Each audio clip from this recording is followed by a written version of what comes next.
Alright, it seems we are live! Hello world! Hello trainers!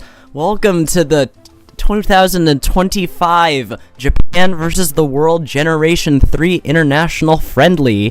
My name is Mosquito, and I am proud to be introducing our wonderful event. It is going to be an exciting time for a 5 versus 5 battle between a lot of experienced Generation 3 battlers in this Journey Across America format. We're so excited to be here today, and we're just going to start with some introduction about the format, about the event, and then we'll get to the battles. So with that, we are going to transition to our PowerPoint. To begin our event, I would like to give a huge shout out to everybody who's currently working on this event. This has been a collaboration, the second time it's been done between myself, Mosquito, and Teru. The two of us organized the International Friendly last year, and we've organized it again. I'd like to thank Teru a lot for all of the work he's put in to establish communication, to reach out to Japanese players, to organize things, to get information, and for promoting the event. So thank you, Teru. This has been a joint work between both of us, and we each deserve 50% of the credit.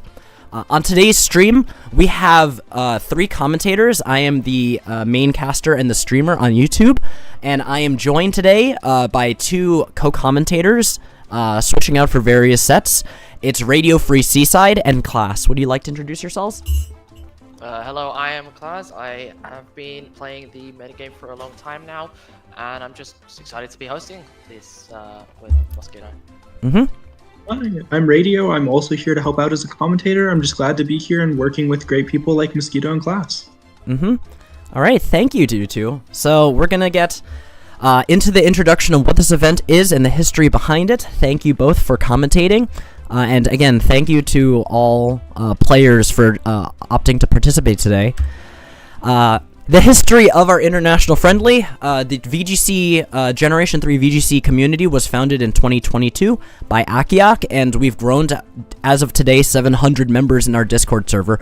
We are one of the largest, if not the largest, past VGC format in existence. Meanwhile, the Japanese Past Generations community has existed since at least 2017, if not earlier. I know that some players like Bean have actually been playing since back when 2010 was the format, so that's really exciting. In the 2023 Pokemon World Championships, myself and one of our members from Canada, Grandma's Cooking, actually met with Teru and Hunter in Yokohama, Japan. Hunter made a tweet saying, if any foreign players want to play Generation 3 Pokemon, I'm available, and we both showed up. Thankfully, Grandma's Cooking had a Game Boy, I didn't. We did the battles, exciting, and that's how our communities have been linked up since. We've been watching each other's videos and reading each other's articles, blogs, and posts. As a result, Teru and I organized the first International Friendly in December 2023. This was played on the standard Ore Coliseum format, which is very similar to the 2005 format played in Japan. And in a stunning turn of events, Team Japan went from 0-2 to 3-2, winning their last 3 sets and becoming that year's winner. And now, today, we have our second International Friendly. It will be played in the Journey Across America 2006 format, which is going to be exciting. It's a format that's played occasionally in both communities, and we want to see what both sets of players have to introduce for the format, what innovations there will be. The first question is, what is the Journey Across America 2006 format? The 2006 Journey Across America, or the 10th anniversary Journey Across America, was a mall tour in the United States. There were around 20 different malls, and they would move between each mall every single weekend, and in addition to having shopping and event Pokemon distributions, there was a tournament circuit. Every single mall location had a single elimination tournament played on Pokemon XD using the rules that we now call Journey Across America 2006. If you see the photo over there, maybe you can guess who the person on the left is with the Game Boy who that person is holding that Game Boy Advance. That is, in fact, a young Mosquito. That was me when I was 10 years old at Journey Across America 2006. I did not compete at the tournament. However, I did go get my event Celebi, the various Pokemon. I met a lot of Poke fans, did a little bit of shopping, and it was a really good time. Speaking of which, though I did not compete, Komodo Dragon of Team World did compete and did win his regional at the Pittsburgh Mall Stop. So it's a very interesting time and a throwback to 2006, a really, for many of us, a younger time, an easier time. And the rule set that this mall tour was played on is called now Journey Across America 2006. You bring 6, choose 4 Pokemon, just like typical VGC formats. However, the most notable part of Journey Across America 2006 here in Generation 3 is that the only ban lists are mythical Pokemon and Soul Dew item. This means you can have as many restricted legendaries as you want. Unlike modern VGC formats or later VGC formats where usually you're restricted to restricteds, in Journey Across America 2006, you can use 3 or 4 or 6. You can use as many restricted legendaries as you want, and they're basically treated as normal Pokemon. There is no difference in the rules between a Mewtwo and a Salamence. You can stack your team with Mewtwo, Lugia, Kyogre, and Groudon, and you're expected to. In the actual 2006 format, the people who tended to win these tournaments were people who just used a bunch of legendaries, restricted legendaries, and people would show up to the mall tours with really weak teams because it was 2006 and nobody knew how to battle. Things have changed a lot today. It is 2025 and we understand how to battle with this rule set. We've played a lot. We've had a lot of tournaments. In Japan, there have been live tournaments, and in the West online, we have had a very large online tournament called Ori Cup 11, which was won by yours truly. And it's just exciting to be able to play this format that's almost 20 years old at this point. With that being said, let's go over the rules of today's international friendly. There are 5 non-Japanese players from the Ori Coliseum Discord, which is one of the 2 communities working on this. And there are 5 Japanese players who are active in the Japanese Past Gens community, the players who actually go to events in Japan to play Pokemon Generation 3, 4, and sometimes 5. Just meet up in person, have a good time, and have some battles. Managed to organize 5 players from both communities, put them on teams, and now we're going to be battling in Journey Across America 2006. We are using Pokémon Showdown, the simulator, because it's very difficult to get emulator for Generation 3, and there is no Wi-Fi available for Generation 3, so Showdown is the best choice.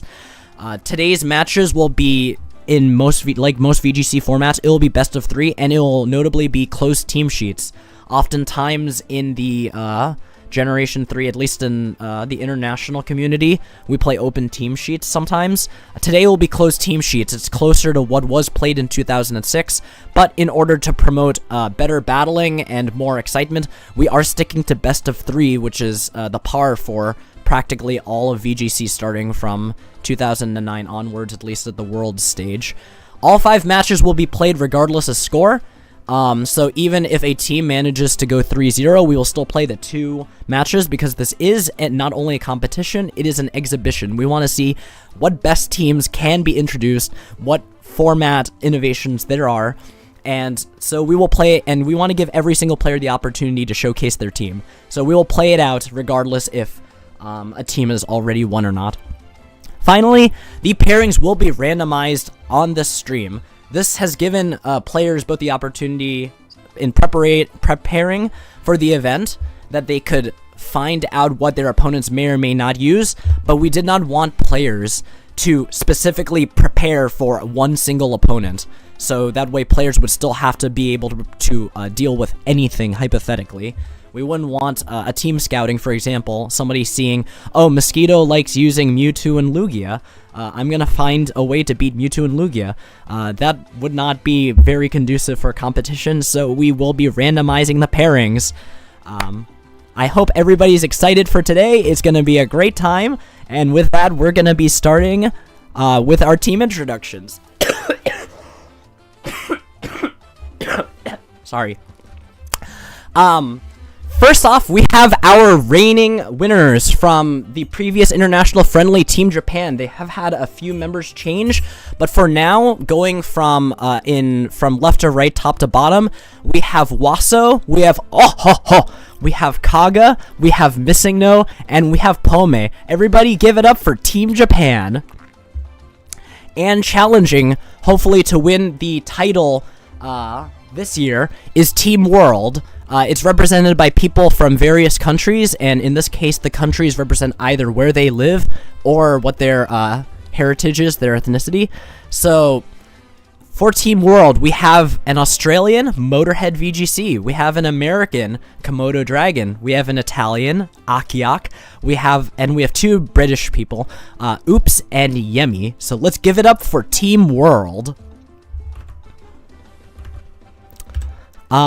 And with that being said, it is time to do our pairings. Due to scheduling conflicts, Motorhead has to play round 1, and Waso will be playing round 5. And therefore, I will be doing pairings for the other 4 randomly, and I will be doing pairings for the other 4 randomly, and then we'll just fit it in around those 2 players' schedules. So with that being said, we are going to transition to our randomized pairings, which I will use on random.org. So first, I believe let me just make sure I get the order right. It is, so the order is Komodo, Akiak, Oops, and Yemi. So this is the drawing for, Team World. We're going to put it into the PowerPoint as randomized. This is random.org. It is a truly random website, or at least as best as we can. I trust this website. I'm going to press randomize. And this is the order, so 2, 3, 4, 5. So, where's PowerPoint?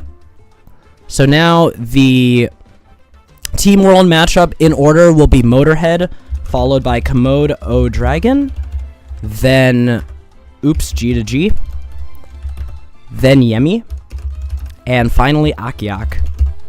And with that being said, we are going to randomize once again for Team Japan, and let me just make sure I have the order right. So it's gonna be it's gonna be Kaga, Missing No, and Pome. And we're gonna randomize this again, and that'll fill the slots. The order is Missing No, Pome, Kaga, and Waso will be last. So let me just fill this in the PowerPoint, and then we'll get back to it.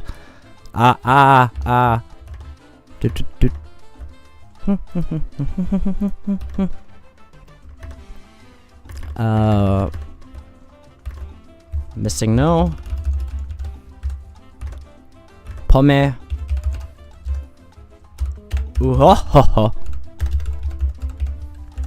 and Kaga. Okay, and with that, my mouse is being weird. Okay. Let me now I just have to transition back. And that is our pairings. I will post it into the Dawn server. Again, a reminder to everybody that since this is being played on Pokémon Showdown, we are at the server. That we will be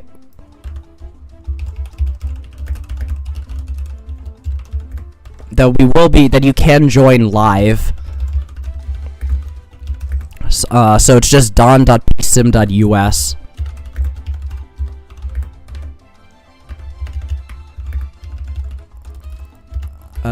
So I'll just type it into Don right now if my keyboard will work.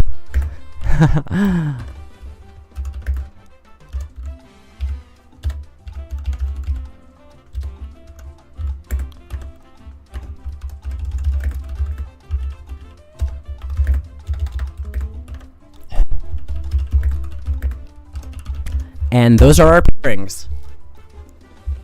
I hope hope everybody's excited for a battle. And the way this will work is I will introduce the players first, and then we'll get into the battle, and I'll tell the players when to start.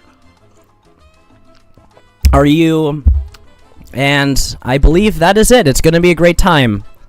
Hopefully the battles will be exciting, and we know that the battles will be exciting, and we hope to see some innovative things, some creative strategies.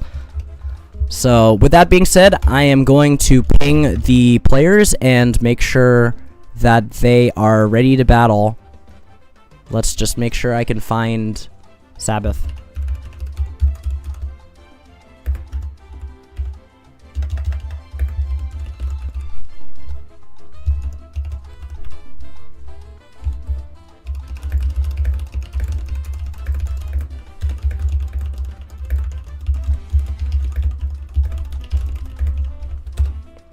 Alright, and with that, we're going to be starting our match soon, but first, we'd like to go over an introduction for both players. On Team World, we have Motorhead VGC, and on Team Japan, we have Missing No. This is for round 1. The battle will start shortly. I have just instructed the players to get into team preview and not start the battle. So, to introduce from Team Japan, we have Missing No. Missing No is a player who is active in both communities, joined the Ori Coliseum Discord in 2023, and notably got second place at our recent Standard Ori Coliseum 2005, the National Dex Doubles format. Missing No got second place, and Missing No's comment to everybody who's watching and to his opponent is, I look forward to seeing the meta of Japanese players and international players intersect. Let's give it up for Missing No. And facing Missing No, we have Motorhead VGC. Motorhead VGC is somebody who's competed in the Australian VGC scene since 2017. So I know it is very late in Australia, and we thank you, Motorhead, for staying up late in order to participate in this international friendly. Motorhead's comment to everybody and to his opponent is, I love Pokemon. This is a great time. And with that, we will be transitioning soon to the battle. You should make it best of 3.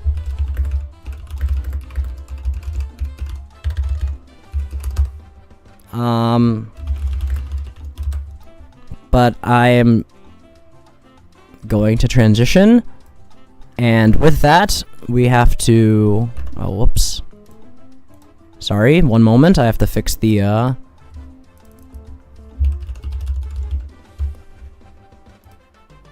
But yeah, you can join Team Preview,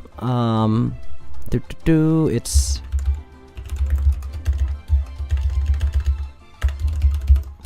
One moment.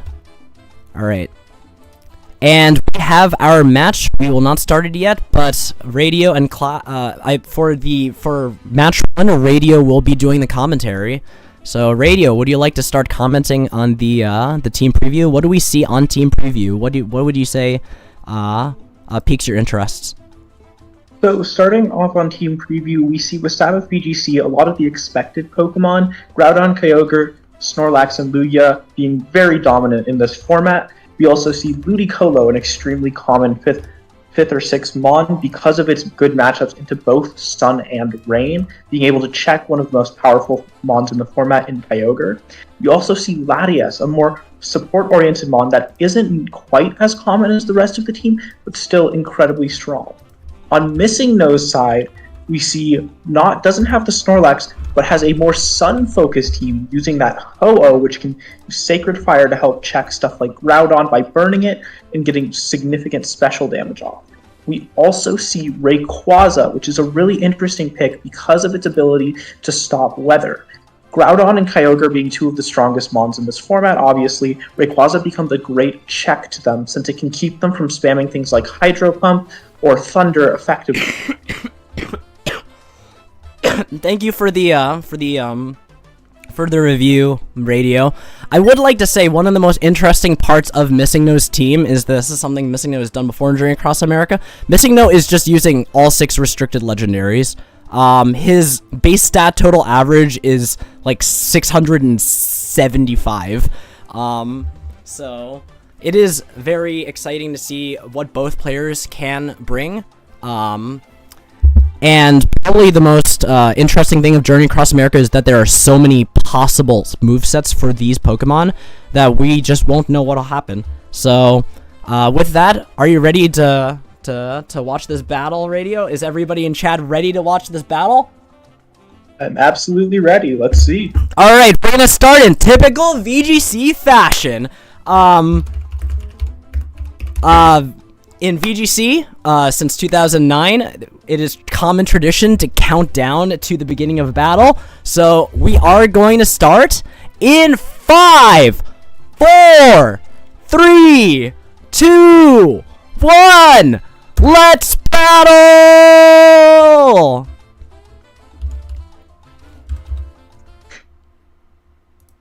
All right, now we just wait for them to make their choices. We'll see what they lead. Obviously here there's a decent amount of overlap on the teams with Groudon, Kyogre, and Lugia appearing on both. However, we're gonna be interested in seeing whether Missing No goes with that immediate Sun option using something like Ho-Oh, and how that could be countered by Sabath BGC.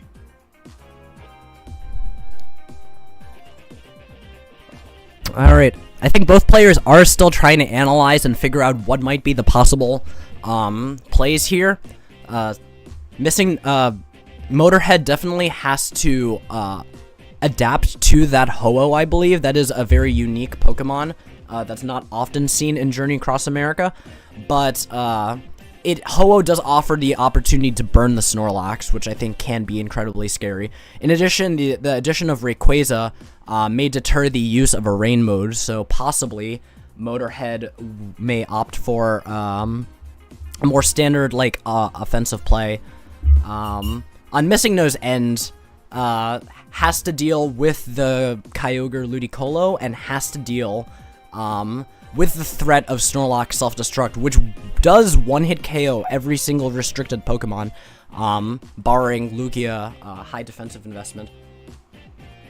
Yes, it's also worth mentioning that since this is closed team sheet, considering that Snorlax Self-Destruct is a major thing in reference to whether Missing No is carrying stuff like Protect on or Substitute on certain Mons. So in this case, Game 1 is a major information battle.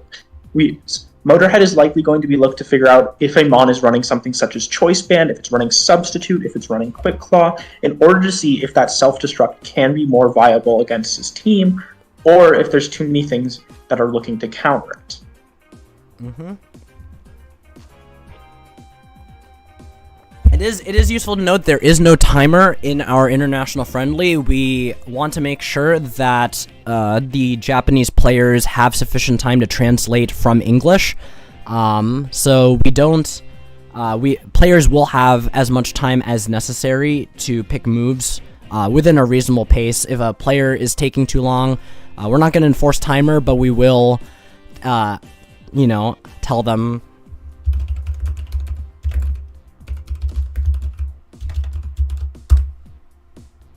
We will tell them to start moving if they can, so...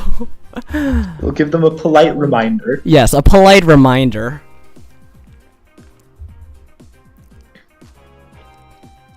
But yeah, for those who haven't played Journey Across America, just the sheer number... It is a centralized format where everybody uses almost the same Pokemon, but the sheer number of sets, especially in a closed team sheet format...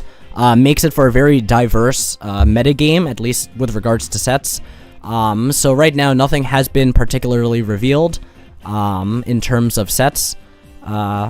So we will see, and even if a player may have used the exact same Pokemon, such as Missing No, it may be a fallacy to try to search up what their teams are in the past, because they could have easily changed the movesets.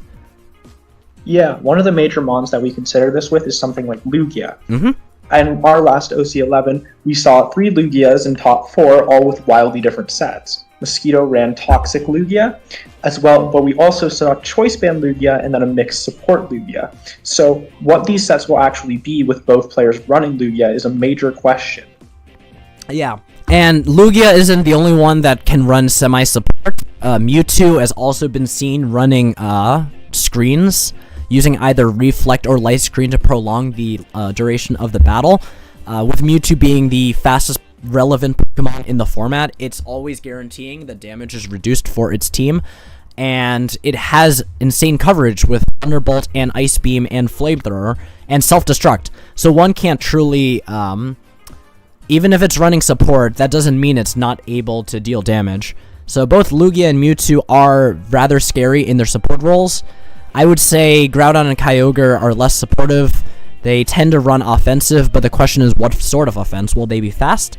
Will they have setup with Sword Stance or Calm Mind? Will Groudon run a Choice Band? Will Kyogre click Rest? The possibilities are endless. We do seem to have had an unfortunate disconnection from one of the players, so we should probably check in with Team World to see what's going on there. Yeah. It seems Motorhead is currently not in the lobby, so let's check in with Team World. Please give us a moment and stay tuned.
Oh, Motorhead has... I'm sorry, you're muted. Motorhead has joined the lobby again?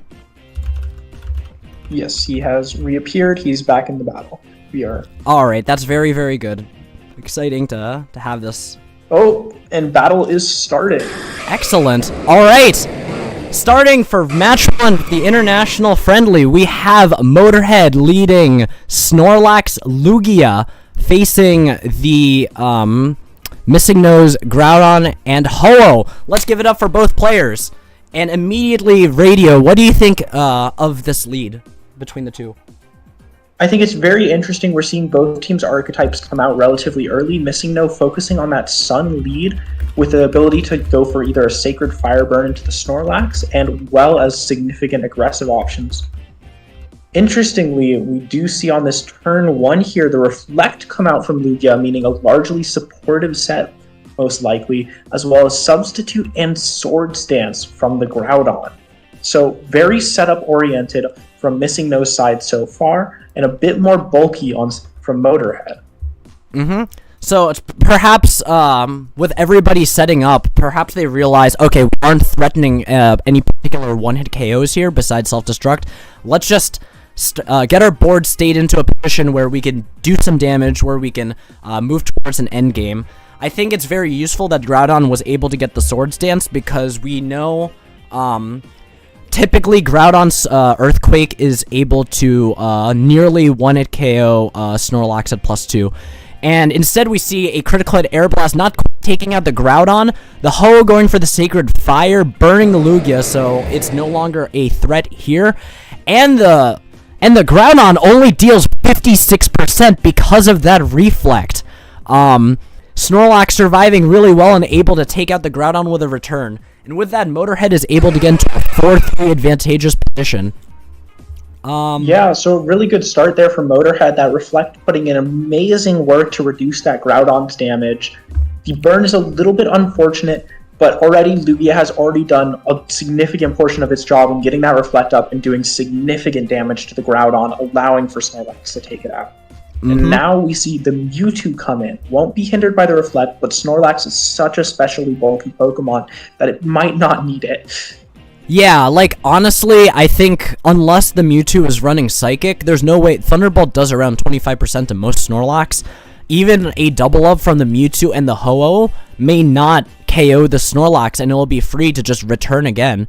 I will say that this Lugia seems in a very difficult position. It has revealed Reflect, it has revealed Aeroblast, and it may not be as much of a threat. And in this case, we have a Protect from the Snorlax calling that Sacred Fire, Mewtwo reflecting to make sure that this Snorlax is not destroying the team, and the Lugia goes for Recover!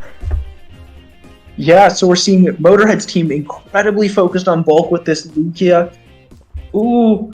And Psychic dealing, yeah, very bulk-oriented.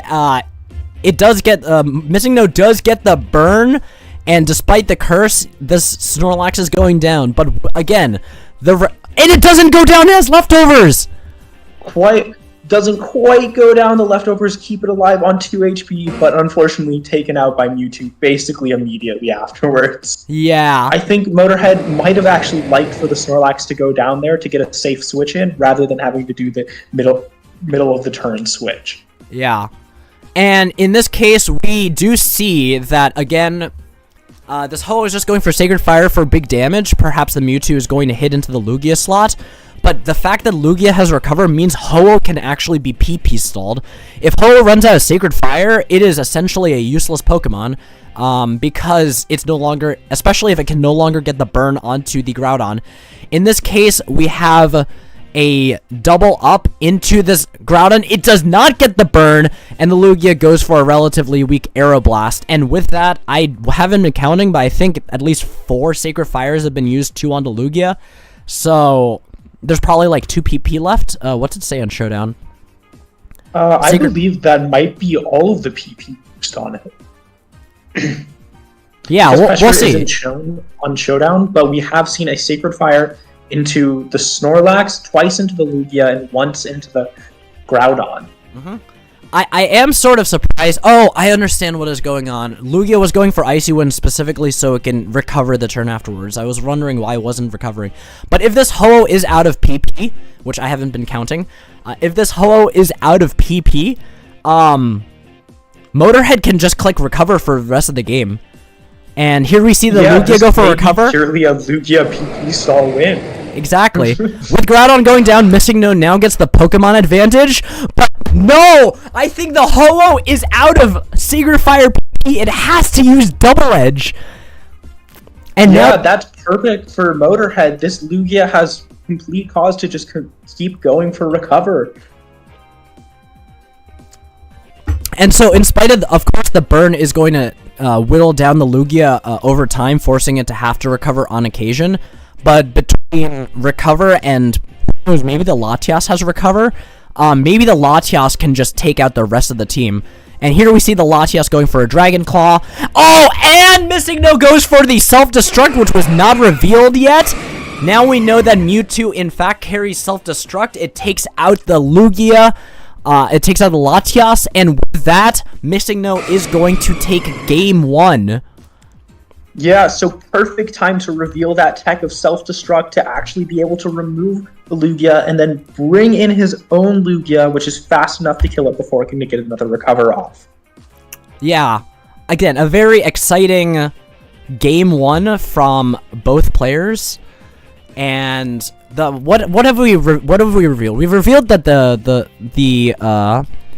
that there is a... We've revealed Screens Lugia on behalf of Motorhead. We've revealed Self-Destruct Mewtwo on behalf of Missing No, as well as Double Edge Substitute, I believe, Protect and Sacred Fire entirely for the Ho-Oh's moveset. So I believe we do know the entire moveset for that. Yeah, it looks like the Ho-Oh's moveset is revealed. Substitute, Sacred Fire, Double Edge, Protect, so it cannot truly be fully PP stalled.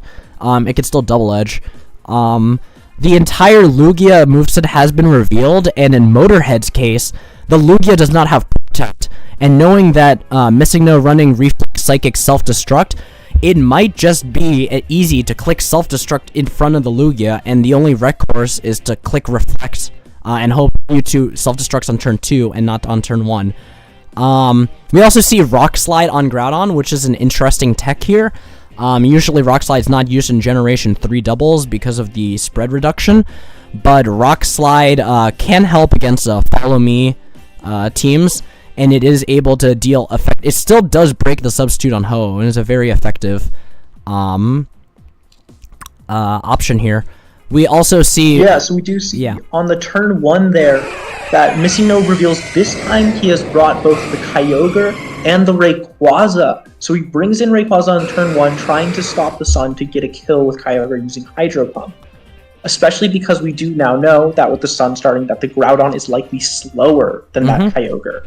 Yep. However, we see a safe Protect and Reflect play. Yeah, so here Missing No makes the very logical play, but Motorhead... possibly predicting that or just simply wanting to get some support up does Protect. And now we do have with Groudon, Lugia versus Kyogre, Rayquaza, it does say Sun on your screen, but remember that Airlock does not cancel weather. It just neutralizes the effects. So this is clear skies. We see a Dragon Claw from the Rayquaza dealing a decent amount of damage, and then Icy Wind, and whoa, Missing No does not go for the 1-hit KO onto Groudon, instead doubles into Lugia, perhaps expecting a Latias or Ludicolo switch, and Motorhead just goes for Rock Slide. Yeah, so surprisingly good turn for Motor there. The Groudon was basically undefended, but Missing No went for a bit riskier play, just doubling into that Lugia to see if it can get removed, but even with the crit, Lugia is far too bulky to go down. Yeah. We're going to see another Protect, perhaps trying to deal with Icy Wind, but Motorhead saying, I don't care, I have a Reflect Lugia, I'm going to make this game as difficult as possible, and Missing No misses the Hydro Pump. That would be a 1-hit KO.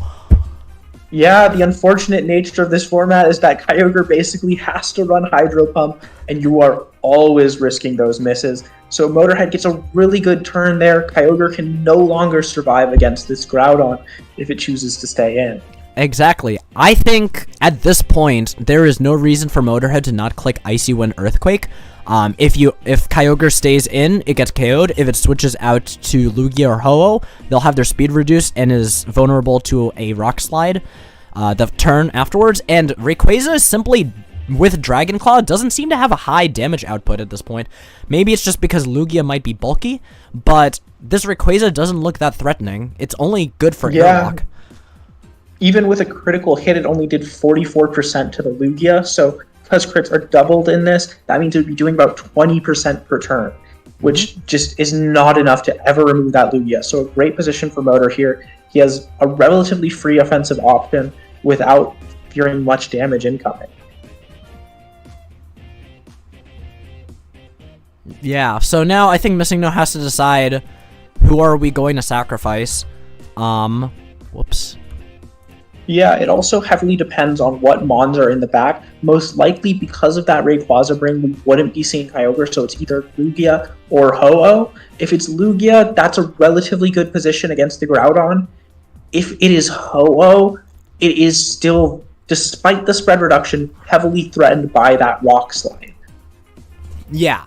So, again, that's just the format that we play. Missing No was in what I would consider a winning position, but sometimes things just don't go your way. And in this case, we do see the Earthquake as expected to hit into the Kyogre, and instead of going for another Icy Wind, Motorhead goes for an Aeroblast, trying to get the KO, does not get it, and that Rayquaza gets another critical hit Dragon Claw. And now... Yeah, but interestingly, we see the Lychee Berry go off, meaning that it is a mixed set Rayquaza. It is. And so, possibly with Extreme Speed, the Rayquaza not wanting to deal with this simply switches out. And now we have the Groudon going for the Rock Slide just to get big super effective damage on both. Or should I say small super effective damage? It is Generation 3 Rock Slide. Missing No now takes a Pokemon advantage, but it is important to keep in mind that the Kyogre and the Rayquaza are both at low HP. So being up a Pokemon does not necessarily mean Missing No is in a better material advantage. We do see the Lugia reveals Ice Beam here to ensure the KO on the opposing Lugia. So an interesting tech reveal. Aeroblast, of course, has a bit of a chance to miss, so they just went with revealing the safer option of Ice Beam there, which also gives them a much better way to hit the Latias and Groudon that are now on the field. Agreed. Seeing Aeroblast Ice Beam is very interesting, and Missing No just clicks screens and screens, so deals no damage this turn. Simply setting up saying, I have material advantage, or Pokemon advantage, I want to maintain that. But with the double up from Groudon and Lugia, Mewtwo is now almost in KO range. And, I don't remember exactly, but this Lugia has not revealed Protect, has it? On Missing No side? I don't believe it has. We've only seen Aeroblast and Ice Beam so far. Yeah. And Screen. Some other Screen, right? It has one this Yeah, and Screen and Light Screen just got revealed. So there is the possibility of the fourth move being Protect, but we have not seen it revealed. Yeah, so there is still a chance for a self-destruct this turn. If Lugia has Protect, then the self-destruct is an option. But in this case, Missing No just goes for 2 attacks, and Motorhead seems just to go for a safe Icy Wind and presumably Rock Slide. Oh, it is not a Rock Slide. It is an Earthquake, maybe fearing that self-destruct. Takes out the Mewtwo, and now Motorhead is in a somewhat advantageous position, is still being threatened with the 1 KO on this Groudon, but with so many Pokemon at low HP, this Latias could probably just Icy Wind and then just see an end we game. do have an interesting 50-50 turn here, because we do know that the Kyogre is faster than the Groudon, and the Latias is going to be unable to kill it. So he can Protect with the Kyogre, possibly to try and stall out a turn of the Groudon's own Protect. Oh, and miss and immediately aggressive. Yeah, very aggressive play from Motorhead, expecting Kyogre not to Hydro Pump. Instead, loses the Groudon, and now it is Snorlax and Latias versus 3 Pokemon. The advantage Motorhead has, of course, is the speed advantage. Latias will be threatening this follow-up KO with Dragon Claw into Kyogre. The Snorlax, again, not completely out. Snorlax has incredible bulk relative to the rest of the format. It can certainly tank non-critical hit Aeroblast from Lugia. It has leftovers, it has Curse, and the Rayquaza, as we saw, did very little damage with Dragon Claw into the Lugia. It probably won't do much damage into the Snorlax either. So even though Motorhead is down in Pokemon, I think the Snorlax might be able to clean the game. Yeah, so there's an interesting position here of that we know the Kyogre will go down to another Dragon Claw, because the previous Dragon Claw did a bit over 53 damage. So we'll be able to kill it. Then the Snorlax is in a relatively safe position to go for Curse. The Lugia can't do much damage, the Rayquaza probably can't do too much damage either, especially since it got rid of its Lychee Berry boost after switching out. So it will not have a way to boost its own damage. Yeah, so, like, honestly, if I were Missing No, well, the good thing is there's dual screens enabled, but if I were Missing No, I think the goal out of here is to try to KO the Snorlax. Oh, that's brutal. Commentator's curse! Commentator's curse! Commentator's curse! Also, I believe this Kyogre is Quick Claw because it went before the Latias. Yeah, it's gone before the Latias 3 times in a row. Oh, I mean, maybe this Latias is just very bulky. In this case, though, I think, barring, like, recover Latias, I think this is just gonna be 2-0 for Missing No. Yeah, unfortunately, that critical hit just immediately removed that Snorlax. Not much you can do. Live by the Hydro Pump, die by the Hydro Pump. We are seeing this Latias try to fight it out, gets the Dragon Claw, but I do think it's too little too late. There's just multiple attacks going off, and this Latias has not clicked recover. And with an extreme speed, we are going to see this match 1 go towards Team Japan. Missing No has defeated Motorhead 2-0, and we thank both players for their innovations in team building, and for playing a splendid match. Both players played very well, and ultimately Missing No came out on top for set 1. Yeah, great match to start off with. Great play from both players. Unfortunately, a little bit decided by that crit luck at the end, but that's just the game we play. But yeah, Radio, what would you say? And Class, you can probably join on if you want to. I'll start setting up, but what would you say about both of you? What would you say about this the set? Personally, I thought it was a really interesting set between two teams with notable differences that we often don't see quite as much with the Mon difference. There's a lot of set variation in JAA, but often we see a lot of the similar teams in terms of Mons. This, we saw a very specific team with Ho-Oh, Rayquaza versus that having a Snorlax. So honestly, I thought it was a really interesting play. Both of them had very clear win cons that they were working to. That Snorlax endgame in Game 2 was very interesting to me because without the crit, it's possible that Cursed Snorlax could have just swept that endgame. But I thought it was really interesting to see. We got to see a lot about how CTS affects the format as well, with both of them revealing things like Self-Destruct, Ice Beam, Screens, all playing a major factor in the match that we didn't know before they revealed it. So I think it's a really great setup for the rest of this international friendly, and I'll be happy to see what other people reveal in their own matches. So, again, fantastic battle from both sides. We are currently setting up the second match, which is Komodo Dragon versus Pome. I have instructed both players to enter team preview, but not battle. But yeah, so we're just having a good time listening to the Mirror B music.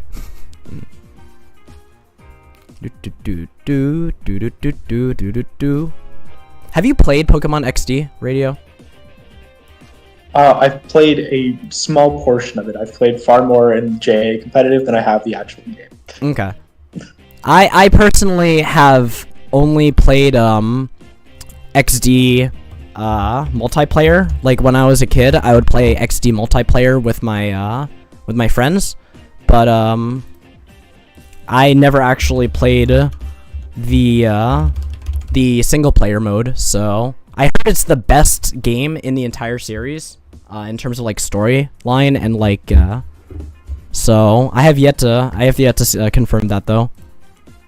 I am Gen 5's greatest defender, so I cannot believe that in terms of story. So I respect everyone else's opinions that it may be great, but Gen 5 is the winner in my heart.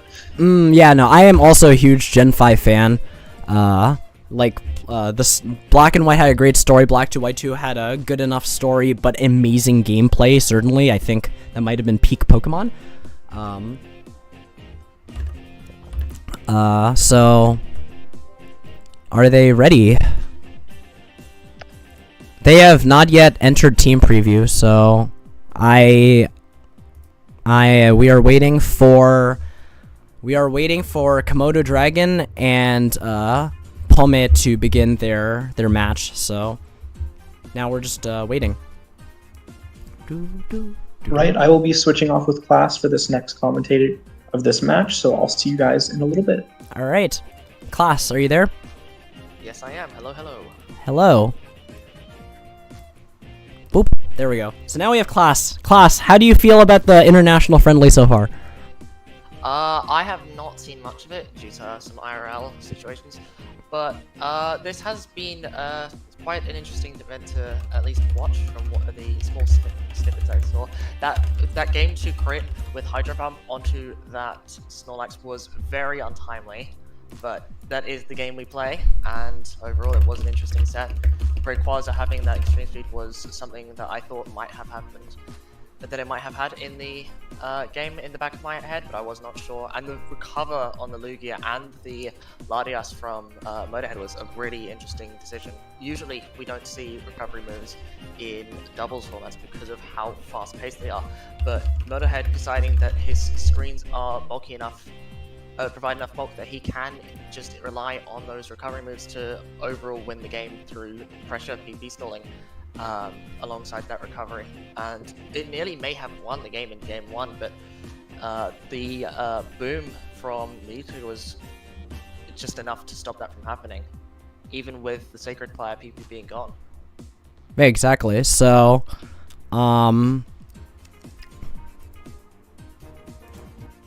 yeah, we are trying to get this battle viewable. Right now, apparently they're in the battle, but we can't see it, so... You can't see it, right, class? No, I cannot. I believe they've got... It's probably private. Oh, there we go. Alright. Oh! It's, yeah, best of 3. Alright, game 1. Okay, so... Let's try to... So before we start, we'll have to introduce our players. Let me just transition the music to something else.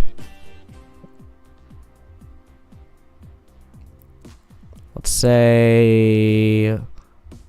Where's Cypher admin?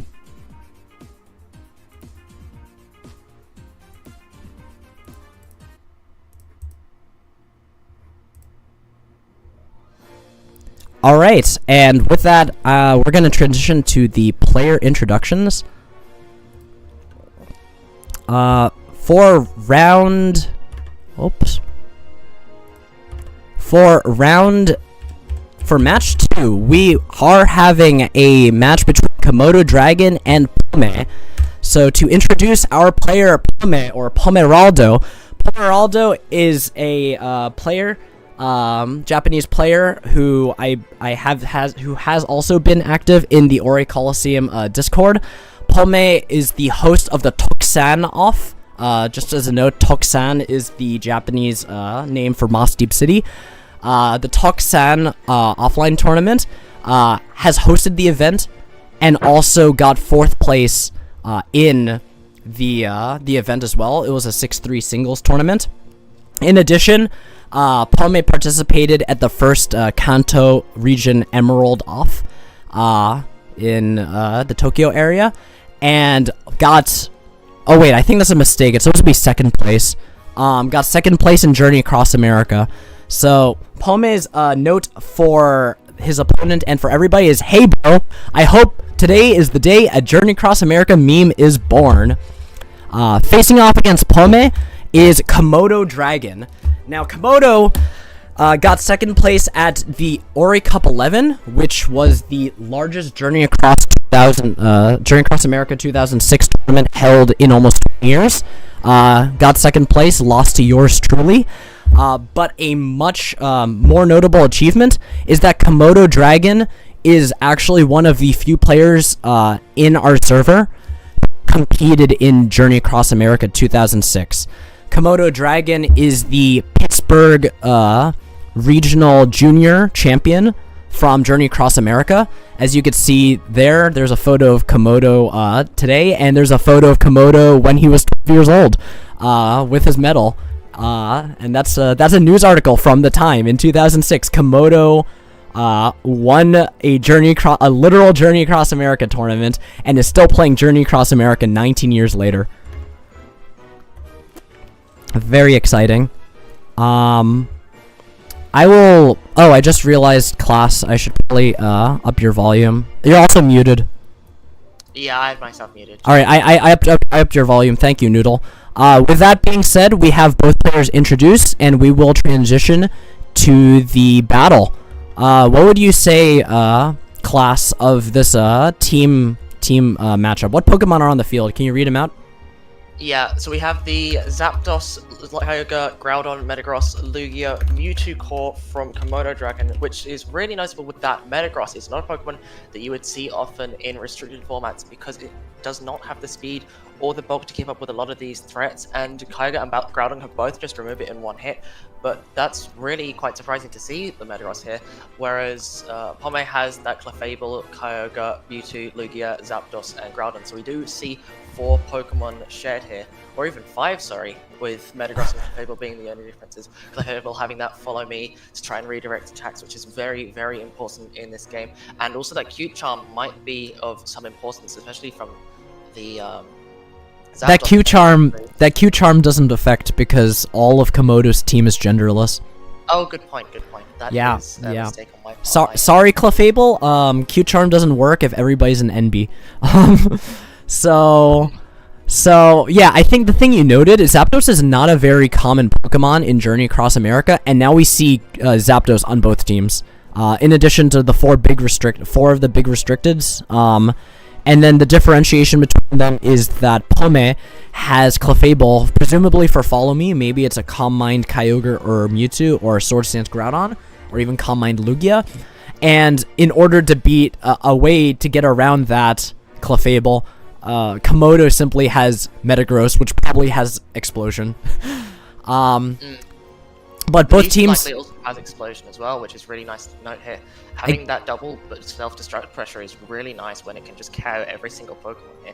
Of course, there is the Reflect threat, but that's not usually enough to stop Explosion from just picking up KOs here. Yeah. And with teams revealed, I think it's a good time to start. Would you say so, class? I would say so as well. Are you ready to count down? Are we starting from 10? Alright, no, 5. Alright, we're about to begin this battle in 5, 5, 4, 3, 2, 1. Let's battle!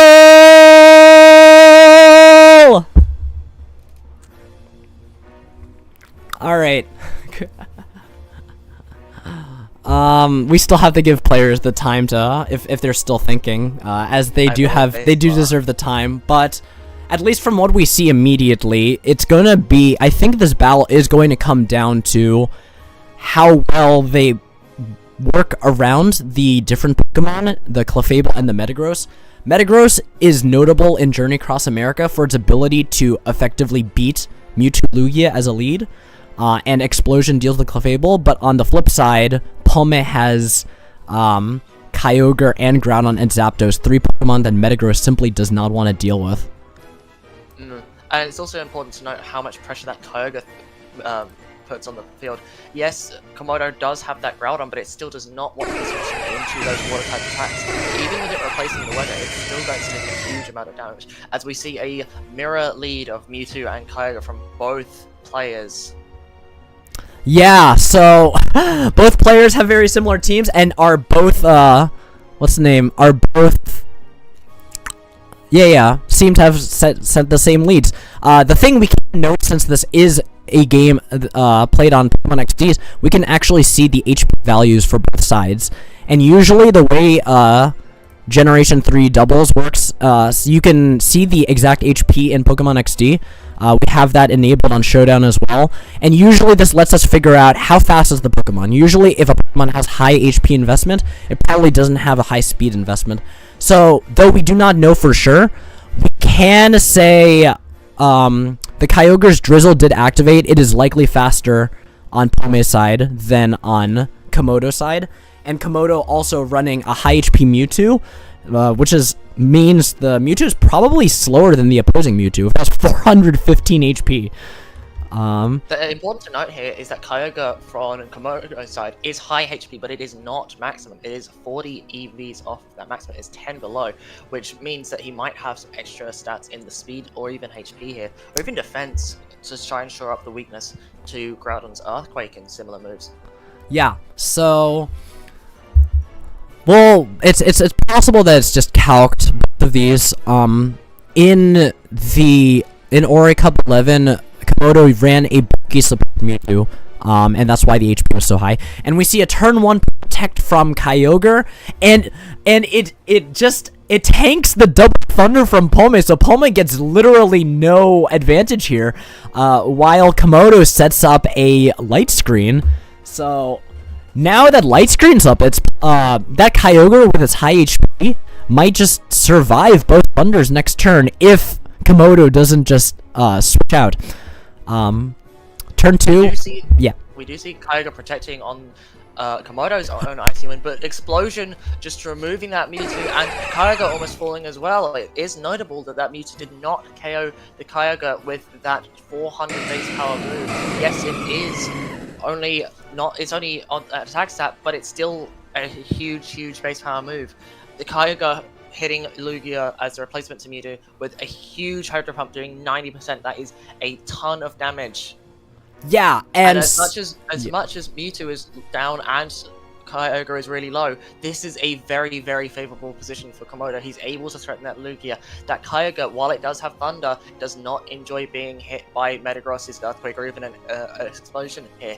Yeah. And also that Lugia just cannot really do much. Yes, it does have the threat of Reflect or whatever, but it does not have the ability to survive hits here. And we don't know what that fourth Pokemon is, but none of the Pokemon in the back really want to be switching into any of Komodo's Pokemon. Yeah.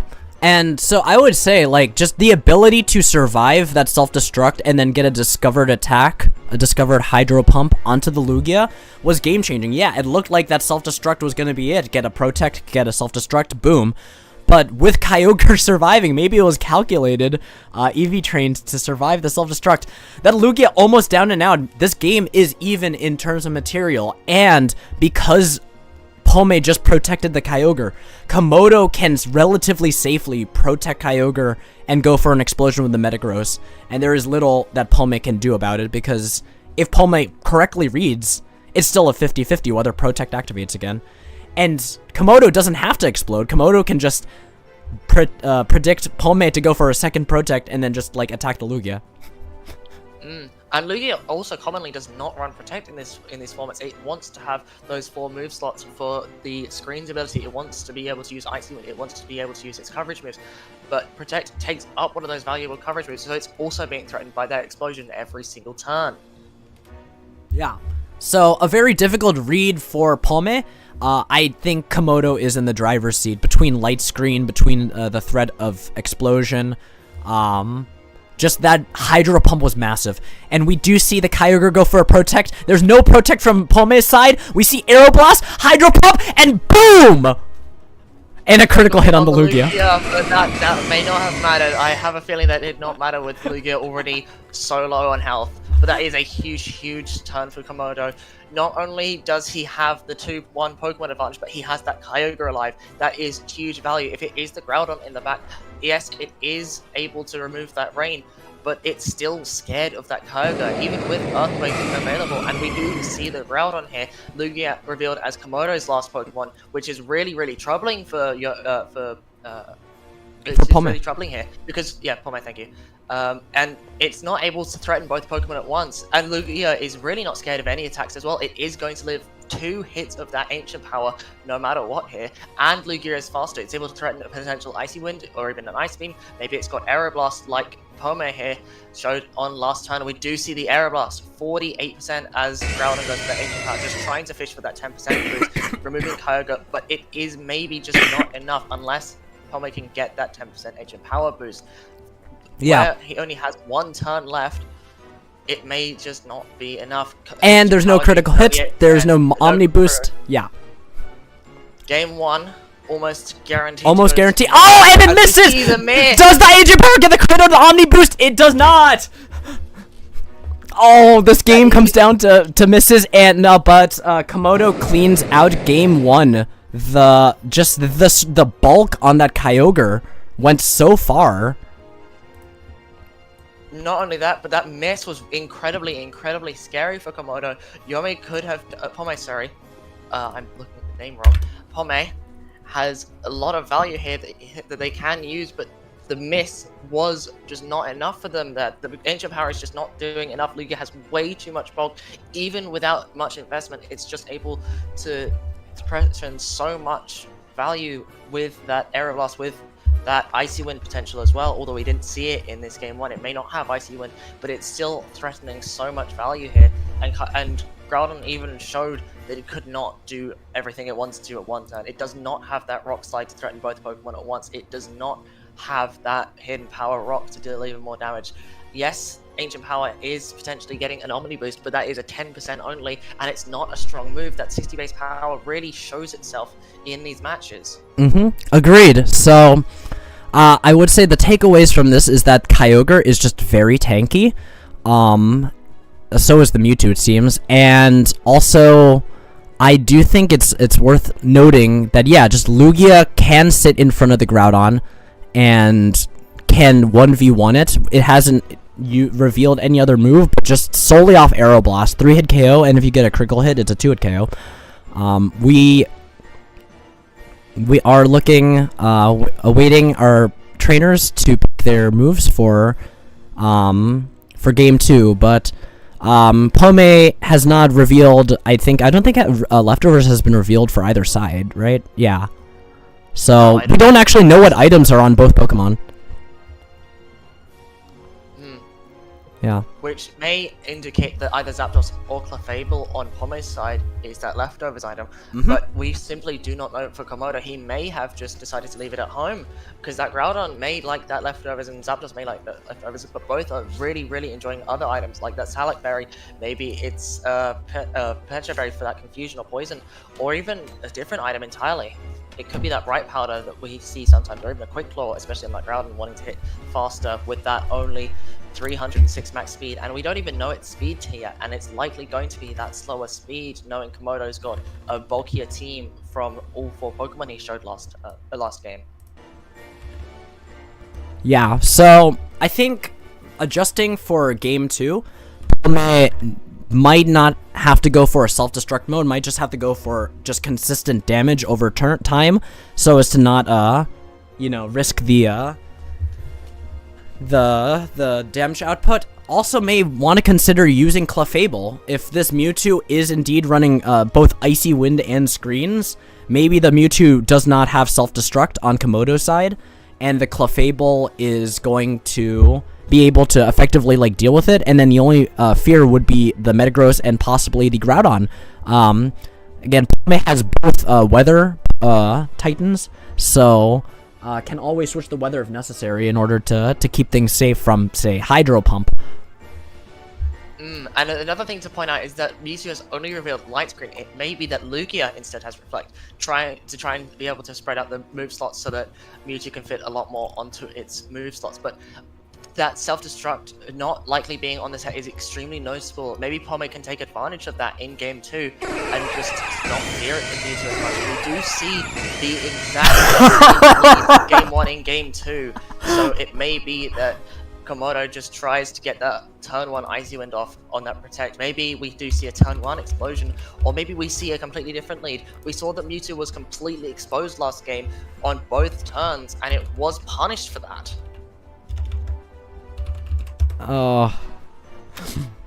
And yes, so we might just have to see the exact same moves play out as they did in game 1, or perhaps the Pome, knowing that this Kyogre is likely to just Protect, might just opt for hitting into the Mewtwo slot instead. There are mind games now, knowing that what both players did on turn 1 last game with the exact same lead. They do know the speed order, which is very useful. Knowing, another thing to note is that Komodo can even choose not to protect you. Yes, there is the threat of Double Thunder removing Kyogre, but as soon as that light screen's up, there's not really that threat anymore, and he's able to just attack instantly. Yes, Pome can take advantage of that with another self-destruct, but that's not going to remove the Kyogre out of a critical hit. Yes, it's going to remove Mewtwo, but Mewtwo's not threatening as much damage as Kyogre or that Groudon, or even that Lugia or Zapdos in the back. Yeah. Being able to get rid of that Mewtwo that's not threatening as much damage is incredibly valuable for Komodo here, and Pome is going to have to keep in mind that. Yeah. One possible play I see is just clicking the light screen. As you said, the Kyogre will probably not lose to a Double Thunder unless there's a critical hit or a full paralysis, and then just one-hit KO the Mewtwo in return, and then that's assuming Pome Double Thunders. If Pome does not Double Thunder, then Mewtwo is going down. The only way Mewtwo's not going down is if it protects or Groudon switches or Mewtwo self-sacrifices, which I guess would be going down as well. But again, Komodo can easily just protect the Kyogre as well, not get the Icy Wind, not care if Mewtwo goes down. And here we see the light screen excellently predicting that the Double Thunder would not go into the Kyogre. And do see that Hydro Pump miss from Komodo. Game 1, he was very, very fortunate with that turn 1 predict, but Game 2, he did call that there would be no double target there into that Kyogre, but it just does not matter. Hydro Pump misses on that Mewtwo, it would have done a huge, huge amount of damage, and Mewtwo instead on Komodo's side takes over 75% damage here, and even reveals its Lumberry off of that Thunder Paralysis, which is huge, huge value for Pome. That means that that Metagross does not have that Lumberry, or that Groudon.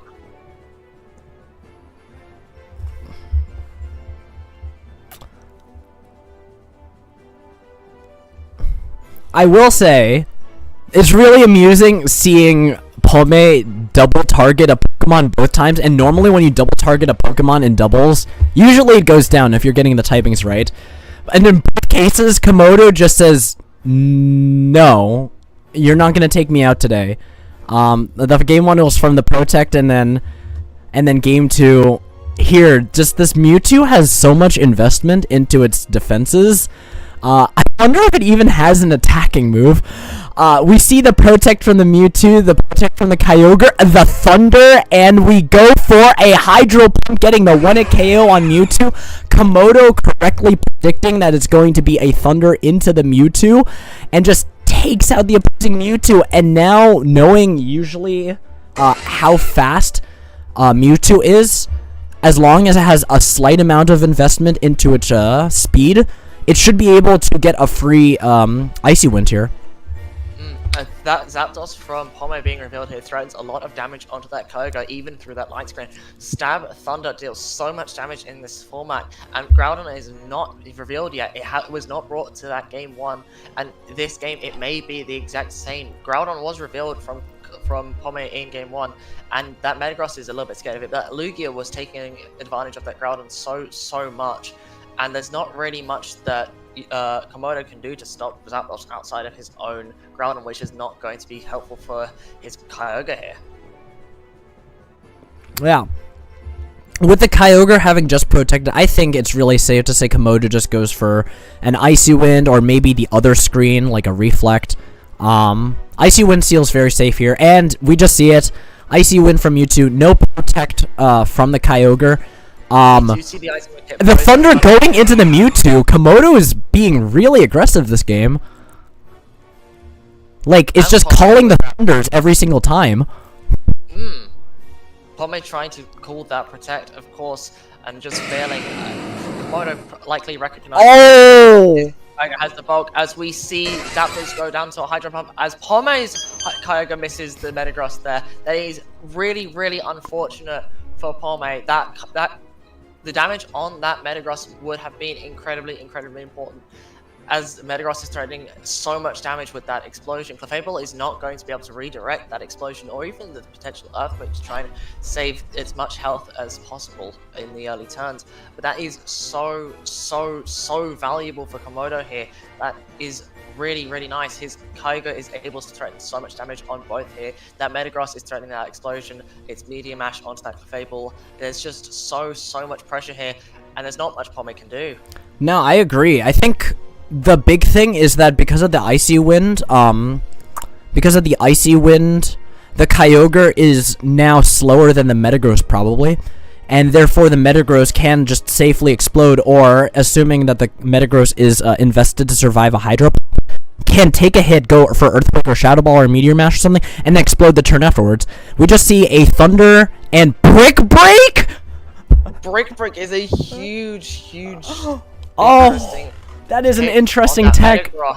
Knowing how common screens are in the metagame and saying, I do not care, I'm going to remove them and punish you for setting them. Hitting that Clefable for over 55% of its health, that is a lot of damage, and it's likely going to be some sort of boosting item, or that Clefable just does not have much bulk. Or even it could be that Metagross is just hitting that hard because it's Metagross.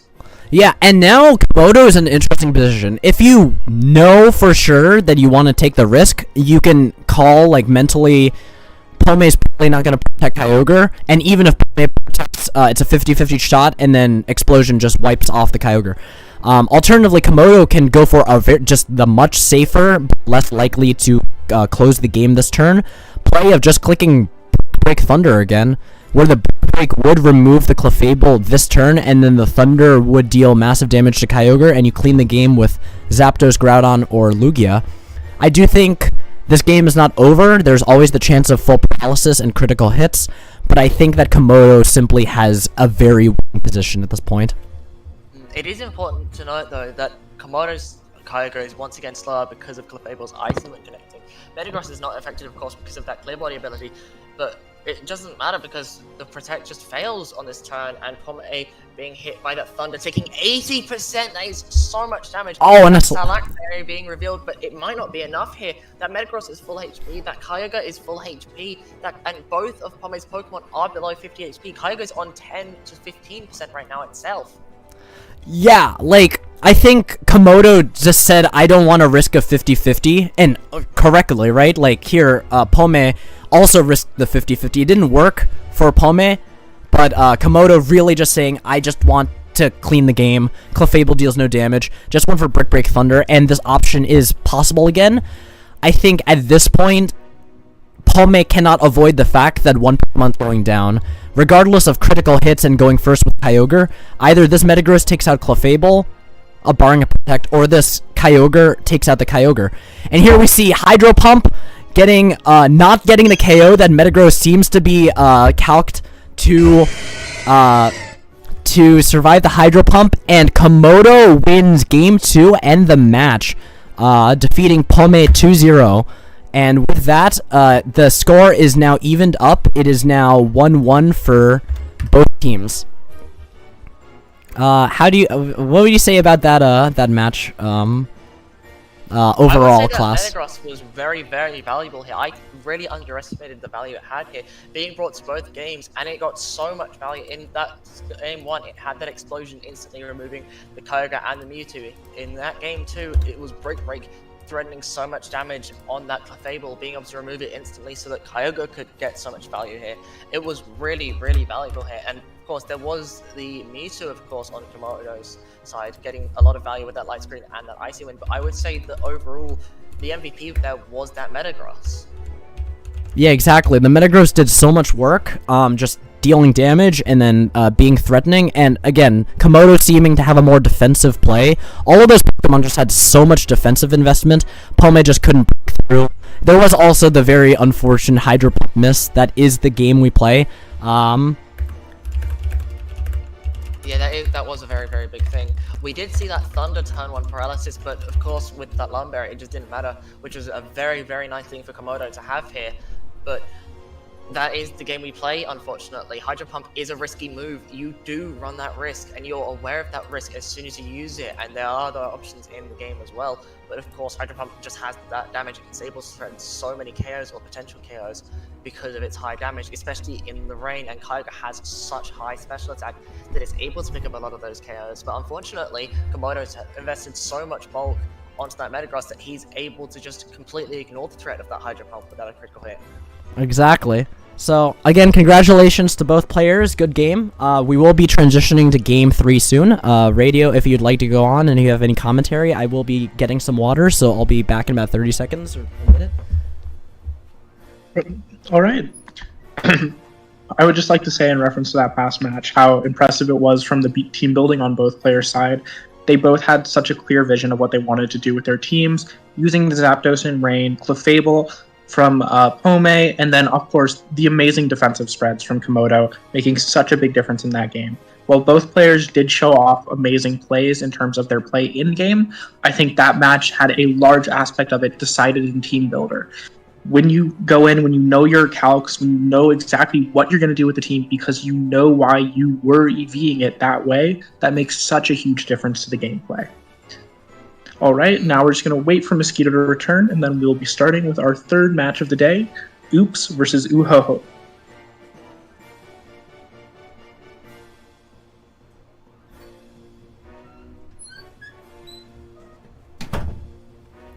Alright, I am back. We're going to set up our stream right now. Oh, I should probably switch this to...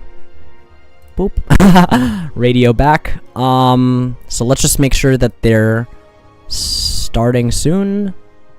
Yeah, okay. They're both already at team preview. Alright, I'm just gonna do some player introductions.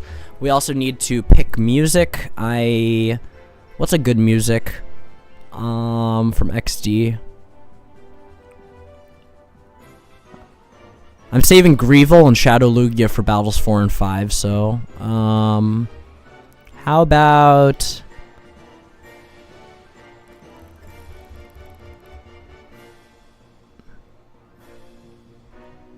versus battle versus gym leader? Yeah. Alright, and with that, we're going to be doing our player introductions for round 3. Round 3 will be the, round 3 will be a match between, it'll be a match between Oops G to G and Oh, you're right, Nico. I'm gonna switch to Battle Sim. If I could find it.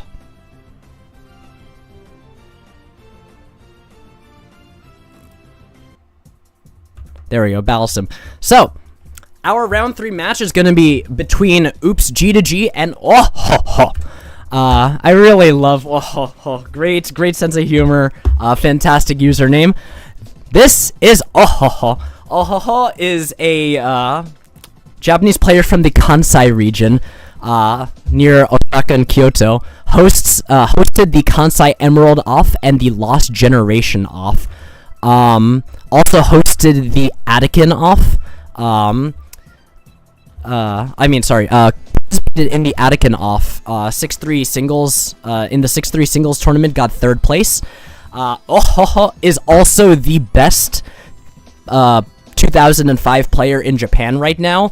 Has gotten 1st place at Gifu Monfesta and another live 1st place in another live event in Japan in December. So yeah, I would say Ohoho is the best 2005 player right now in Japan. Is a veteran, competed in the previous international friendly, and also got 2nd place at the 4th Emerald off, playing the Pokemon League 2004 format, which is similar to Journey Across America, except this was back when Fire Red and Leaf Green were released, and since it's level 50, you could not use Mewtwo, Ho-Oh, Lugia. You could, you can only use Groudon and Kyogre because of the level 50 limitation. Ohoho's comment to both his opponent and to everybody is Kyoto University is one of the best universities for playing Pokemon past generations. So if you like Generation 3, 4, and 5 Pokemon, and you are currently in secondary education, moving on to university, I would highly recommend applying to go to Kyoto University. There you can play Generation 3 Pokemon. And that's all right there, a photo of him cosplaying as Brendan, which I think is incredible. Facing off against we have on Team World, we have Oops G to G.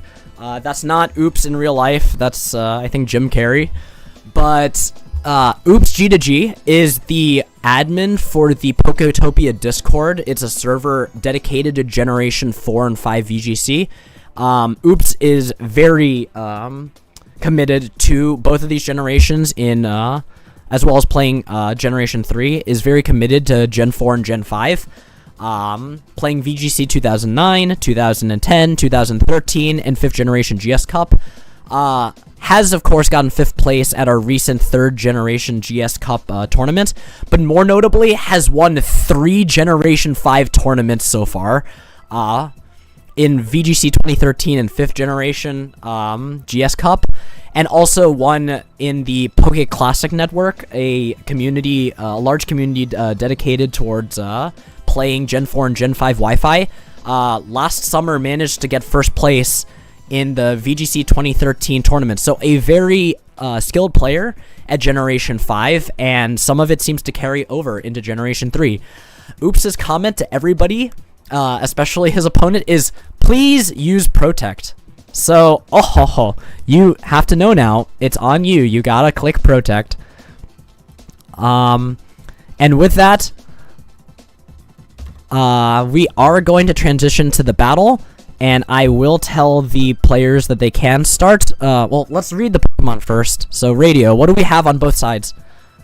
All right, so with Oops Gotta Go, we have what we'd expect with Big 5 plus Jump Fluff, so a little more sun-centered team, and based on Oops' own comment, I can imagine he's running Encore on that Jump Fluff. So Yeah. we can see what Oops, a bit of his plan is going into this match.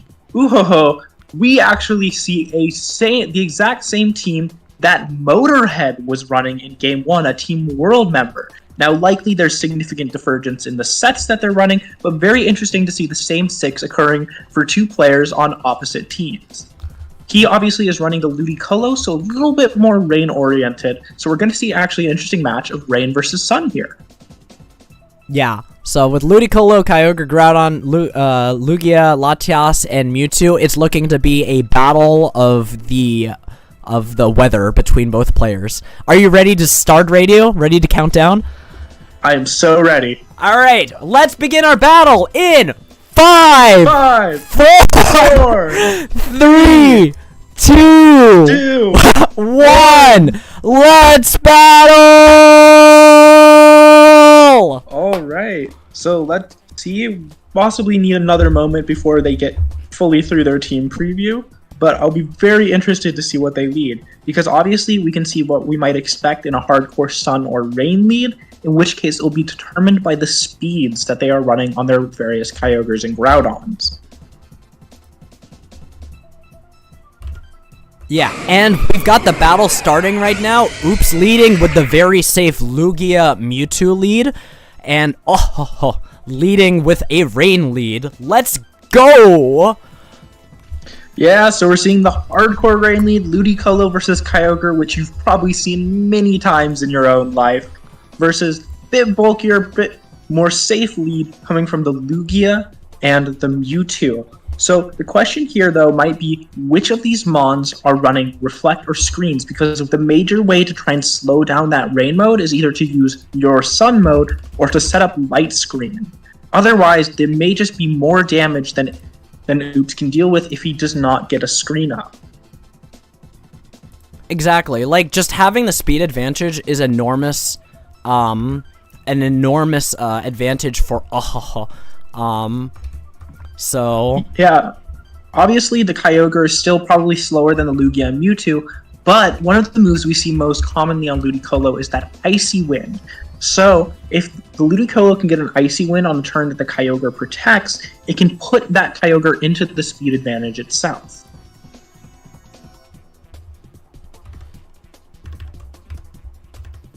yeah, so we're still waiting on what both players have as options, but I do think just with this damage output, this Lugia-Colo's got to do something, right?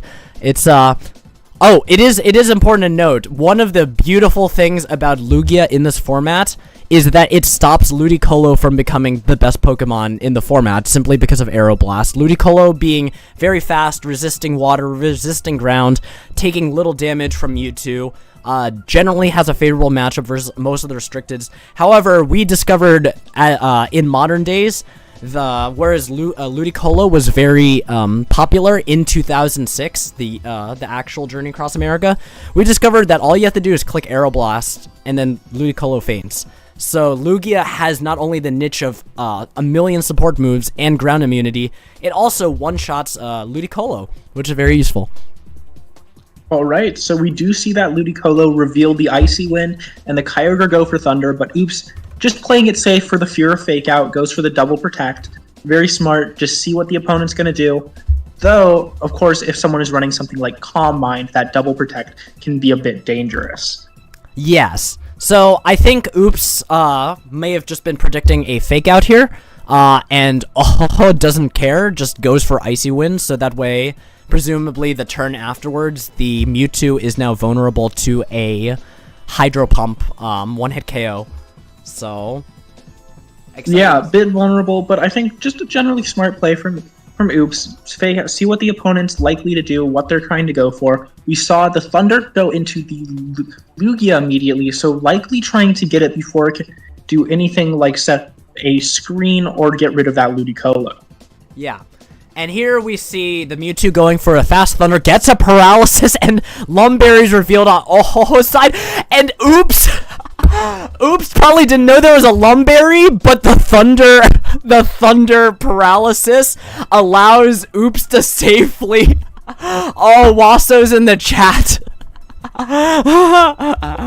Oh, that's brutal to see it. You make the good tech of putting the Lumberry on the Kyogre, and just sometimes the game says no.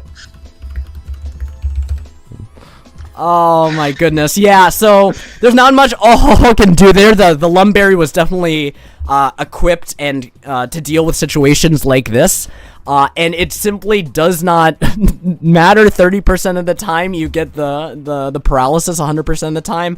Not only the paralysis, but the full paralysis. So Ohoho misses out on the opportunity to maybe one-hit KO the Mewtwo with the Hydro Pump, or to get a big Thunder onto the Lugia. And now this is firmly in Oops' advantageous position. Yeah, the Ludicolo obviously still very threatening. The Hydro Pump into Mewtwo may be a KO, but now the Lugia has free clearance to just click that Aeroblast, try and remove Ludicolo from the field, and knowing that they have the speed advantage still over that Kyogre, even if keeps clicking Icy Wind, Paralyzed quarters your speed, so there's just no chance that this Kyogre is going to be outspeeded. Yeah. So it becomes very safe then to just click Thunder into that Kyogre slot. If it protects, it's only got a 75% chance. And then Oops just needs to figure out how to position. Again, Oops not revealing Aeroblast on the Lugia. Maybe doesn't have it, or maybe just wants to like not use it game 1 and then surprise game 2. We'll have to see. It's not been shown. Oops instead switching out to a Kyogre and tanks the Hydro Pump from the Ludicolo, and now reveals the Aeroblast, KOing Ohoho's Kyogre. Great play from Oops there, recognizing that Uho really didn't have many options in the case of that. Kyogre switching in will always tank basically any move that the Ludicolo could have thrown out, and the Aeroblast easily going to pick up the KO on that Kyogre there. So just a very smart, safe play there, not risking his Mewtwo, not risking any mon on his team, just taking the free KO when he has it. Yeah, and now Ohoho has to figure out, depending on what's in the back, perhaps wants to reset the weather with a Groudon, or perhaps we'll just bring in a more neutral restricted Pokemon, like Mewtwo, Lugia, or Latias. Having a speed advantage is very useful versus the Lugia. Ohoho opts for the Mewtwo, which does have the pressure ability, which may make it very difficult for Lugia in the long term. Yeah, the thing is that, though, we don't see that Ludicolo, it might not be running Protect, because a lot of them want to have space for Fake Out, Icy Wind, Hydro Pump, and then another attacking move. So it's very possible that this Ludicolo may not even have the ability to try and stall out those Aeroblasts. Yeah, exactly. So we'll have to see. It hasn't been revealed. There's still 2 empty move slots on the Ludicolo, but seeing that it did not Fake Out, it might have Fake Out, it might have Protect, it might have neither, maybe. Instead, Ohoho switches out the Lugia and uses Substitute, a very popular strategy in Journey Across America, is to use Substitute Mewtwo to punish all Protects. And Oops, taking advantage of the speed order, is able to get a hit onto the Mewtwo and also goes for the Thunder Wave, is correctly calling the Mewtwo will not Protect, and because of the speed order, the Kyogre's actually able to take out the Substitute before the Thunder Wave, and notably, Oops, knowing that the Lumberry is on Kyogre, probably felt much safer clicking Thunder Wave into a Mewtwo than normally. Yeah, so just great recognition of the board position there, knowing that no matter what the Mewtwo did, he was fairly safe to go for that Hydro Pump and to go for the Thunder Wave. Just great recognition, and then immediately gets the fruits of his labors. The Mewtwo is paralyzed. Oops simply saying, I don't want you to move today. Oh, just stop. Don't move. I think it's really nice the way Oops chose the Thunder on the Lugia, because there's always the possibility of Mewtwo switching out to Ludicolo to tank the Hydro Pump. Oops is saying, I have an advantage in the number of Pokemon. I do not necessarily want to get KOs. I just want to make sure I don't lose, rather than I am going to win. And with a Aeroblast trade and then into a Thunder, is down 2-4. And with an Aeroblast critical hit into the Mewtwo, I think we could say game 1 will go to Oops G to G.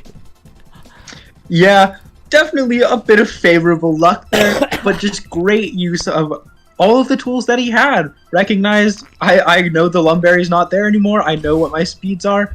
He took advantage of it as best he could. That's part of the game. You have to utilize your RNG as it's given to you. And here, just scouting whatever attacks there are. Unnecessarily, I think at this point, should just click, Hydro Pump and Icy Wind. Now, has revealed the Fake Out unnecessarily. It's already a lost position. There's no need to give away that information. Perhaps was just expecting the Lugia to do something else. But it's too little, too late. Game 1 will go to Oops G to G. Now revealing its Fake Out, Icy Wind, Hydro Pump. And that was a very luck-oriented game. But what have we learned from the movesets? From the first game, we know the entirety of the Lugia's moveset on Oops' side: Protect, Thunder Wave, Aeroblast, and Reflect. However, the rest of his mons, he's revealed relatively standard stuff, but we don't know any of the items. However, on Uhoho's side, we have not seen a whole lot aside from that Ludicolo, mostly by the unfortunate fact that his mons were paralyzed for a significant portion of that match. Yeah, so I think in this game, may have played well, but this is a game that is Pokemon is a very lucked, had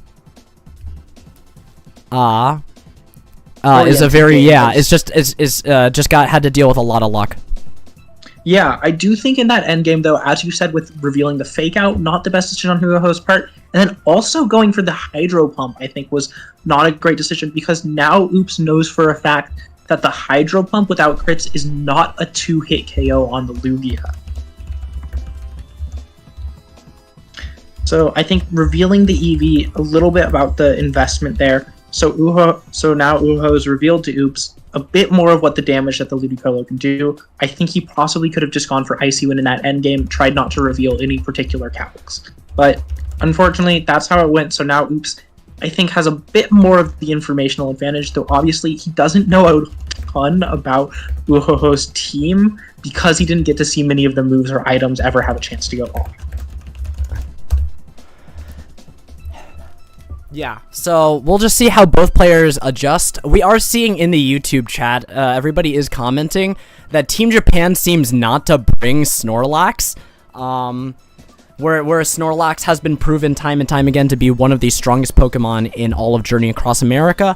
It does not have to deal with Metagross as often.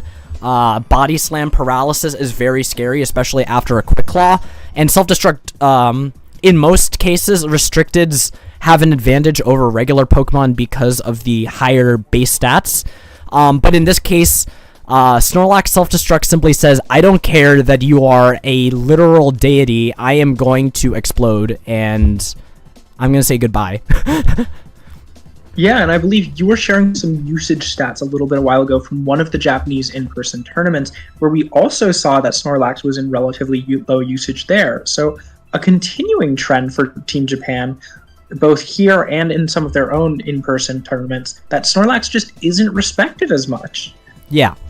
And this may just be a personal preference, or it might have to do with the fact that Japanese tournaments are played best of 1 instead of best of 3. But there is a lot more Ludicolo and Rayquaza usage there.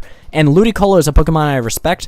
Rayquaza is a Pokemon I don't necessarily respect, because I think Rayquaza is good for one thing, and that's stopping Ludicolo and Jumpluff. I don't see Rayquaza being that good otherwise. Again, I'm not saying it's terrible. It's still better than most Pokemon in the format. But when you have the opportunity to use your own Ludicolo or Jumpluff, or to use a Snorlax, or even to use a Latias or Zapdos, I think Rayquaza has a lot of difficulties dealing with Mewtwo Ice Beam, Kyogre Ice Beam, Lugia Icy Wind, Ludicolo Ice Beam. It is difficult for Rayquaza. I do see the theory there, though, of if you're using Ludicolo and Kyogre as some of your top offensive mons, Rayquaza becomes one of the best checks to Sun stopping you. So I can see the theory there. If they're relying on very offensive, aggressive play with Kyogre and Ludicolo, Rayquaza can be a great switch in to ensure that your Kyogre, say, gets the KO on Groudon. That is very true. In this case, going for Rain without the Rayquaza support, though. Again, we're just to see Game 2. It is the exact same lead as Game 1. So perhaps both players know what each other's movesets are. We know that there's a fake out Icy Wind on the Ludicolo. We do know it's Thunder Wave Lugia. It's Lumberry Kyogre. So we'll just have to see what both players opt for. Yeah, so obviously this time Oops cannot rely on the Thunder getting the paralysis to remove the Lumberry, but that information does help him make a bit safer plays. So we'll be interested to see how they go for it here. I imagine Oops, because I don't think he expects there to be any kind of setup or punishment from the Ludicolo and Kyogre, he can probably safely double protect here, just to try and stall out a fake out turn. Yeah, and unless reveals Calm Mind, because right now we know it's Hydro Pump Thunder. We've only seen Thunder, but I would imagine it's running Hydro Pump, so could still obviously be running Calm Mind. Yeah. Oh, Oops does not play as safe, but still basically gets away with it. Mm-hmm. Takes the fake out on Mewtwo.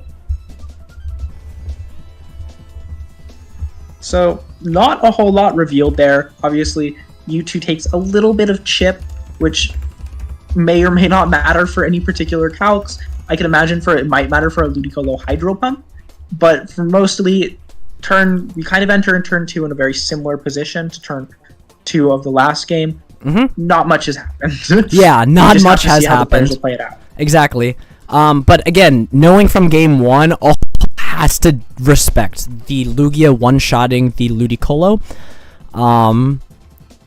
And Oops, again, having just really nice opportunities to go for the attacking into Kyogre, just trading damage and then hoping for a nice endgame. There's also the really funny possibility of Oops revealing Self-Destruct Mewtwo this turn. That would be really interesting, and then encoring. But we do not see that. We see an Icy Wind from this Ludicolo. We see a Thunder just trying to get damage, and another Paralysis! Great play, just doubles into the Kyogre. That makes sense. Knowing the calc from last game that the Thunder plus Aeroblast did kill, he can safely do that. Doesn't have to worry about going for the Thunder Wave. Just Thunder and Aeroblast, get the KO.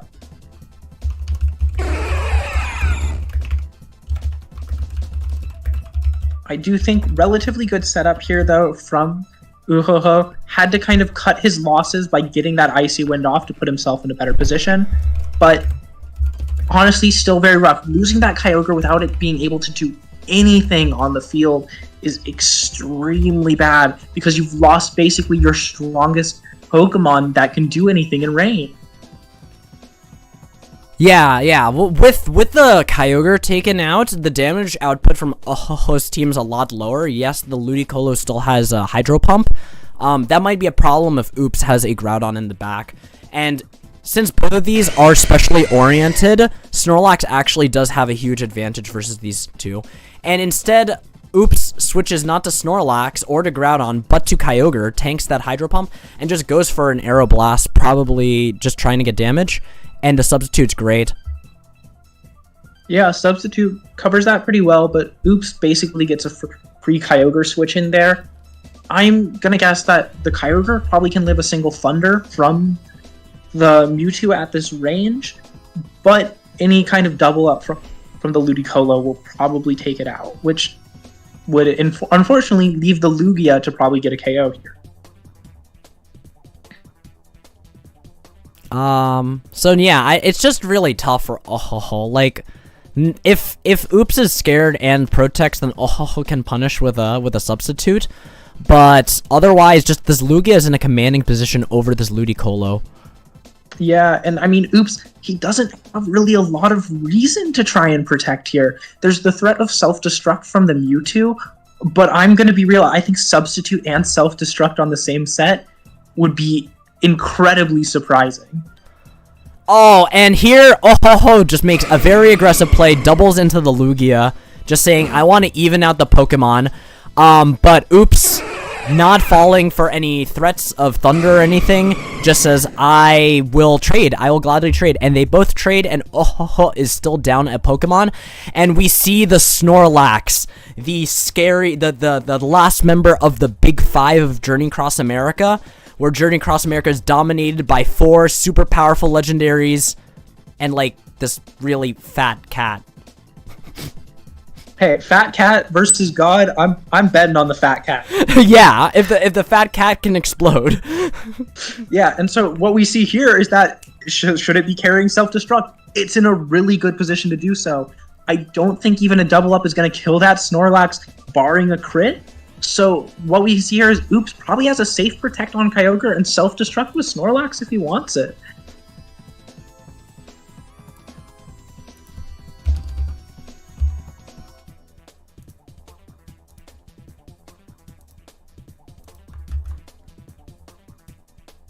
Yeah, so I just don't know what out is for the rest of the game.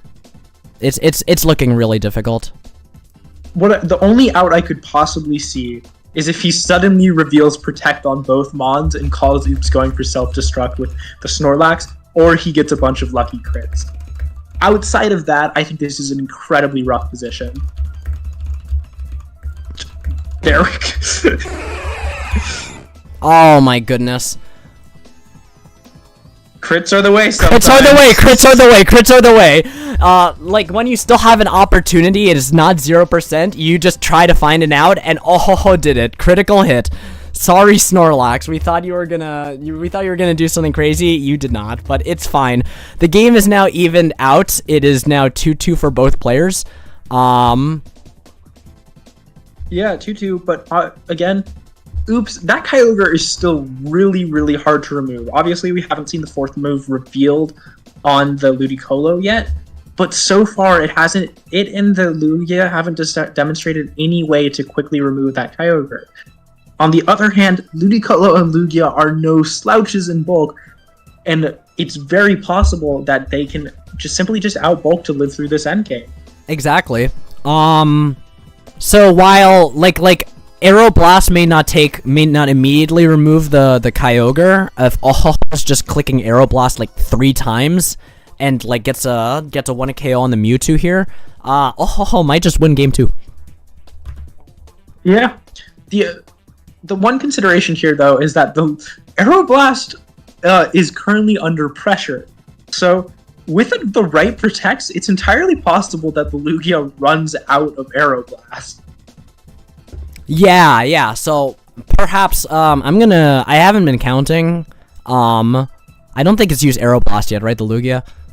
It's used it once, it got the critical hit. It wasn't while there was pressure on the field. Yeah, so it should have 7 remaining. Yes. So it can use 4 more Aeroblasts, I believe. Yeah, so both players taking their time, probably like trying to think it through, figure out what their plays are for this. Yeah, so the thing here is that the Mewtwo might be OHKO'd by a Hydro Pump from that Ludicolo, so it's in a rather precarious position.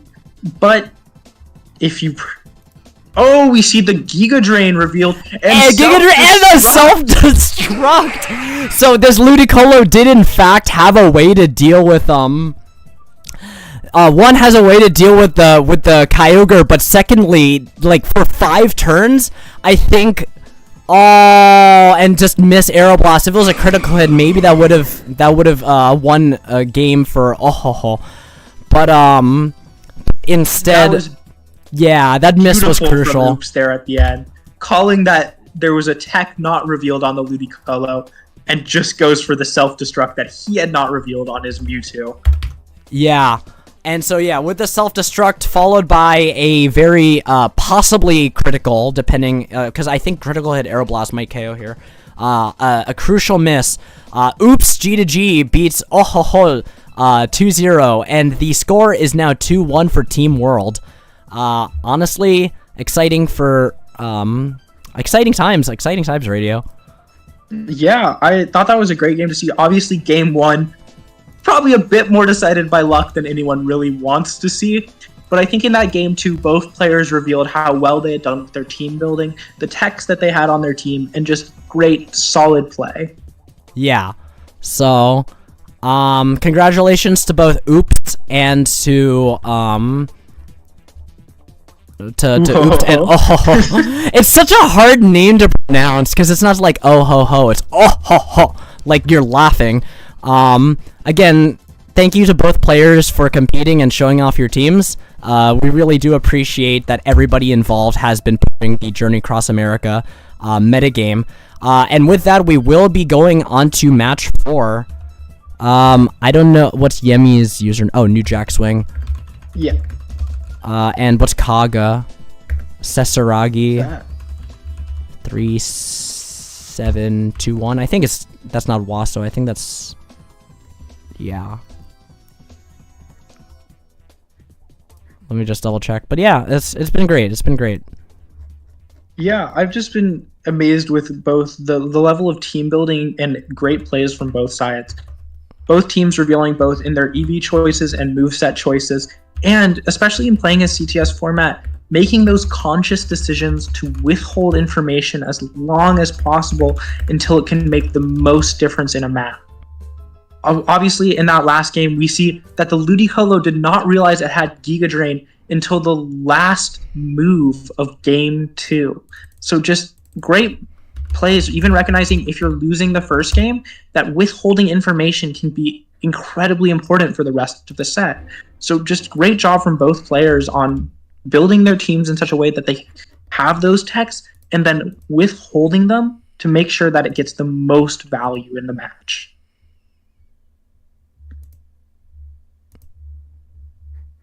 Yeah. So we will be starting round 4 shortly. I actually do not know what Kaga's Showdown username is. So, if anybody from Team Japan could please tell Kaga to get into battle with New Jack Swing, which is Yemi, we'll be able to start round 4.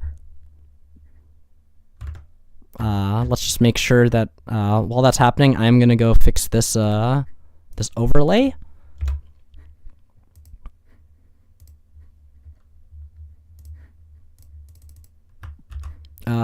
But yeah, so all should be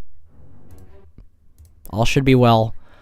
Class, how are you feeling for round 4? I believe class said they needed 5 minutes for something. All right. Just a couple minutes ago. So Okay. they may not be back yet. All right. Well, we've got time. Right now we still need to start. But again, like I think it was pointed out in round 3 during the Oops match, we have not yet seen Snorlax from Team Japan. Maybe they'll bring it out this time. I'm looking forward to seeing what is going on. Have they started the match yet? No. Where's Kaga? Do we know who Team Japan's tournament organizer is, who we can talk to? Well, it would be Telu, but Telu is busy today and specifically said so. Otherwise, Telu would be on the. We can also add them in our Discord, I believe. Yeah, we could. Discord.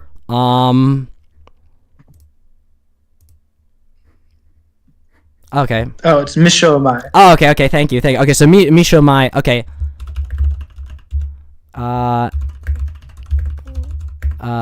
Misho Mai. Versus New Jack Swing. Okay.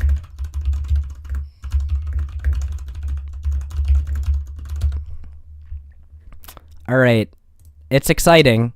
Oops, that's yeah. So I just gotta set up this PowerPoint and we'll be good. So we just we'll wait until they start the battle.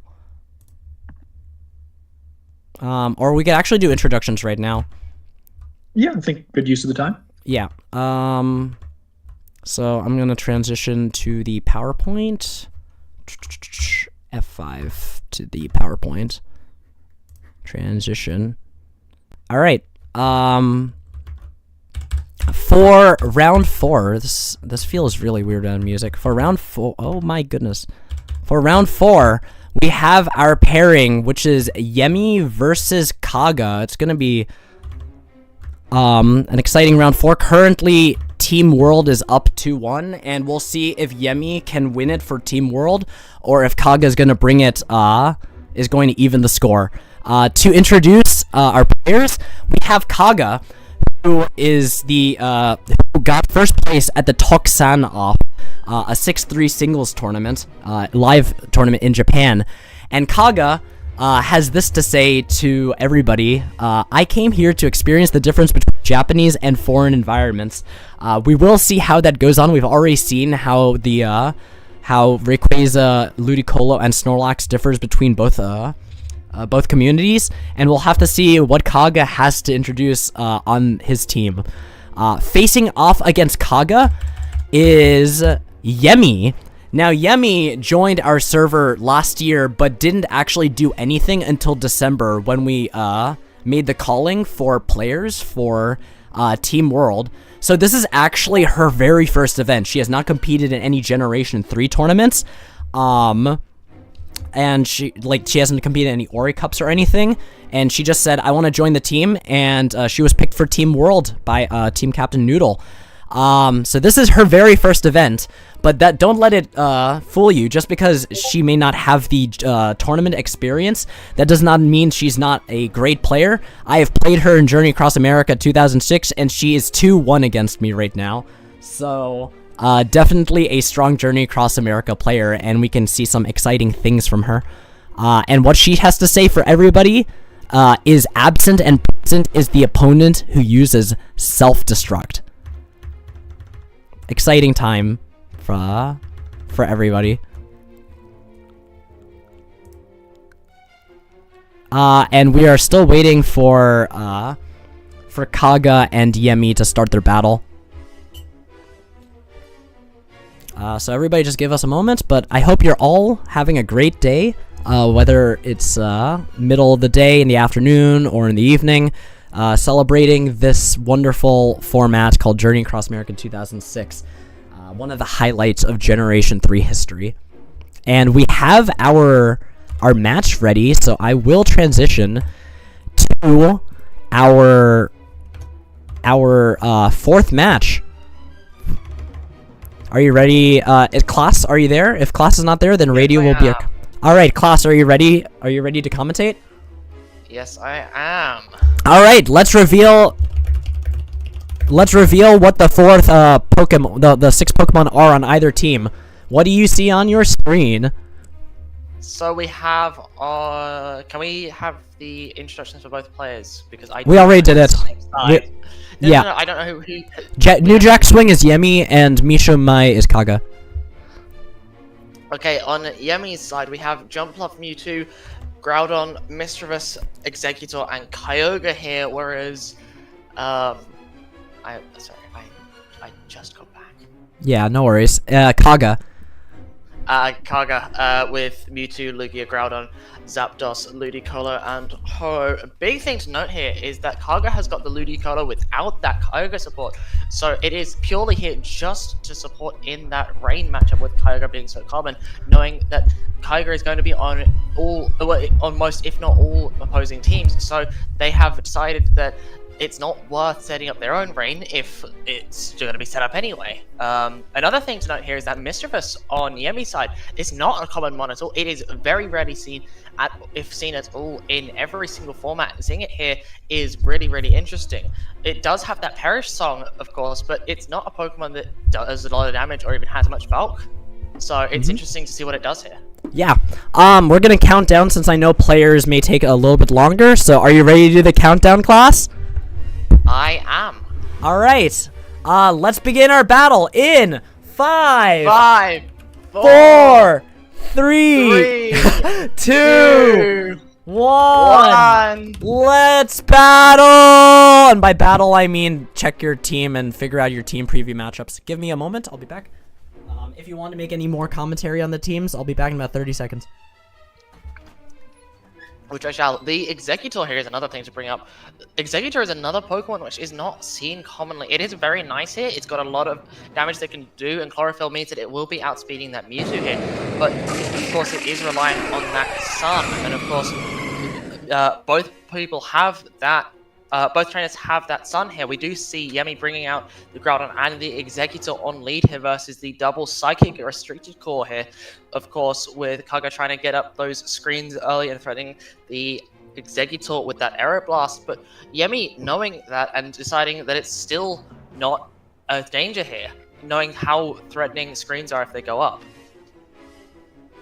And I think another thing to note here is that Groudon is not actually doing too much here. Yes, it is sending out that Sun, but there's not really much it can do here. And I'm wondering what that Mewtwo has in store here, actually, because it could be that support variant, because there's not a Lugia here, but at the same time, it's got a lot of potential damage here. That Psychic is going to be hitting very hard if it has that. It's also got the Bolt Beam coverage that is seen quite a lot, and Flamethrower, which is really important on two Sun teams here. That Mewtwo on Kaga's side as well has a lot of damage potential here. Yes, Lugia has got that Aero Blast, but Mewtwo has so many moves it can run here. It's got that Self-Destruct, it's got Ice Beam, Flamethrower, Thunderbolt, it's got Psychic, or it's even got Icy Wind. It's got so many moves here. We do see that Groudon And what? protected as Executor goes for that explosion, knocking out both Psychic both of the Psychic. Oh. That is an incredible turn 1 lead for Yemi here. Yeah. Sending that Executor is not a very known Pokemon, and that explosion will be not called here as Jumpluff replaces Executor. It is another Chlorophyll mon here, and it's able to use that Sun to its advantage. Oh my goodness. Accepting that Sun is likely to be brought here, so there's no reason to bring that Groudon. And there's also not one, not two, but 3 Pokemon that threaten that Groudon, and 3 Pokemon that either resist or are completely immune to its Earthquake. Yeah. Which is a huge thing. It's a guarantee that there'll be a Pokemon that can switch into that Groudon's Earthquake, which is not a thing that Kaga wants to be seeing here. What I will say is, enormous turn 1. Yemi, she just doesn't care about Protect. She just says, "I'm going to click the button." It's funny, and in a way, this is a Sun strategy used by other players too, such as Oops. You click a Boom turn 1, and then you bring in the Jumpluff, so that way, if they Protect, you can just Encore them. So Yemi simply saying, I don't care. I'm just going to deal the damage. I'll deal with it later. And with there being no Kyogre on Kaga's team, it is a lot safer to use the Sun mode. Absolutely crazy. As well is really not going to be doing much here. It's got that Thunderbolt, and it does potentially have that Hidden Power Ice or Hidden Power Grass. But the main threat here is that Ho-Oh, which does not seem to be enjoying that Ancient Power here. It is instead that Hidden Power Rock. That's going to be a significant damage upgrade. Yes, it's not going to have that 10% chance to be Omni boosting, but that 10%. That 10 base power increase is huge when you consider it's 70 base power over 60. Yes, Zapdos has got that Hidden Power Ice, which was just revealed targeting that Jumpluff, but Ho-Oh's not going to be enjoying it because it's going to be locked into that Protect now from the Encore that Jumpluff has now revealed. It does, in return, fall from that Hidden Power Ice, but Mewtwo's able to come in for free. Ho-Oh is just not enjoying here, and Hidden Power Rock into that Zapdos does a huge 77%. Zapdos now on 73 HP. It does not want to be on 73 HP, especially with it not having any bulk investment that we can see here. It has 0 HP investment, and that Ho-Oh is now down for the count effectively for the entire game. It cannot protect, well, no, it can protect, but it will not be wanting to protect into that Hidden Power Up from Groudon. And that Mewtwo is potentially threatening so much value here with that potential Thunderbolt or even a Psychic here. Yeah, I think the game was over the moment Kaga chose to protect the Ho-Oh. I agree. That you needed to go for like a Sacred Fire or something into the into the Groudon. Ice Beam hit the Zapdos and then Hidden Power Rock target the Ho-Oh. Ho-Oh is still encore for 1 more turn, it seems, or maybe even 2. It is going to be that 2 to 5. Oh, and it gets a 3rd Protect. It's the 3rd Protect in 4 turns as encore ends. But is that going to be enough here? Groudon famously has a lot of physical bulk. It is scared of the burn potential, but the item isn't revealed, and it could be that Lum Berry or even a berry that could cause burn to be healed. Yeah, and here we go. Ice Beam critical hit, and a Sacred Fire does not get the critical hit. It does get the burn Yemi is prepared, has the Lumberry, and will win game 1. Oh, that was very quick. That was a very, very quick game, ending in just 6 turns in comparison to many 10-turn or even 15-turn games that we've seen in the other 3 sets this Invitational. As game 2 is kicked off nearly, we have game 2 being previewed here. There is now for Cargo to think about that explosion on the Executor. It is not going to have that surprise factor anymore, and Yemi has to consider that. But having a game up in a best of 3 set is a huge lead. Yeah, exactly. In a closed team sheet format, and it has not had any of its other 3 moves revealed. It still has that threat of Sleep Powder. So does Jump Pluff, as well as any other moves it might have, like that Solar Beam, which is going to be a huge factor in game 2, I think. Yeah, I just think the biggest, I won't call it a mistake because it's intentional, but the biggest matchup issue is Kaga just chose to use a Sun team. If Kaga had a Kyogre, the game would be a lot easier to play around because you could threaten switch-ins, you could deal with sleep using Lumberry, but here Yemi can just threaten Boom with her Mons and Sleep Powder with her Mons, and there's no counterplay. Or maybe there is. There might be some counterplay from Kaga's team. And we see a Groudon Executor versus a Ludicolo Mewtwo. It is important to note here that Lugia has not been shown on the lead here, opting for that fake out pressure with Ludicolo. That is a big change here. Executor and Groudon both have not revealed Protect yet, but Executor may not need to. It's not going to be one-hit KO'd by Mewtwo's Ice Beam. It does instead fear that self-destruct and that Flamethrower, though. Groudon getting a lot of pressure here as well, although it does fear the Giga Drain from Ludicolo as well, but it should outspeed, noting that low HP stat. If it was a bulky Groudon, it would likely have closer to 400 or 404 HP, but as we see here, it is only 355 HP, which suggests to me that it is a fast Groudon. Oh my goodness, this is wild. We're still waiting on the possible turns. Kaga not having revealed the Ludicolo move. Fake out can disrupt the possible turn 1 boom. Especially, a lot of chat is saying, I don't know my calculation off the top of my head, but a lot of chat is saying, Executor Boom cannot 1-hit KO Lugia unless it's choice banned. If that's the case, then Fake Out into the Executor, is very free, possibly. But then Mewtwo would have to have Flamethrower, it might be because it's a Sun team, in order to take out this Executor turn 1. This is absolute insanity, having to see double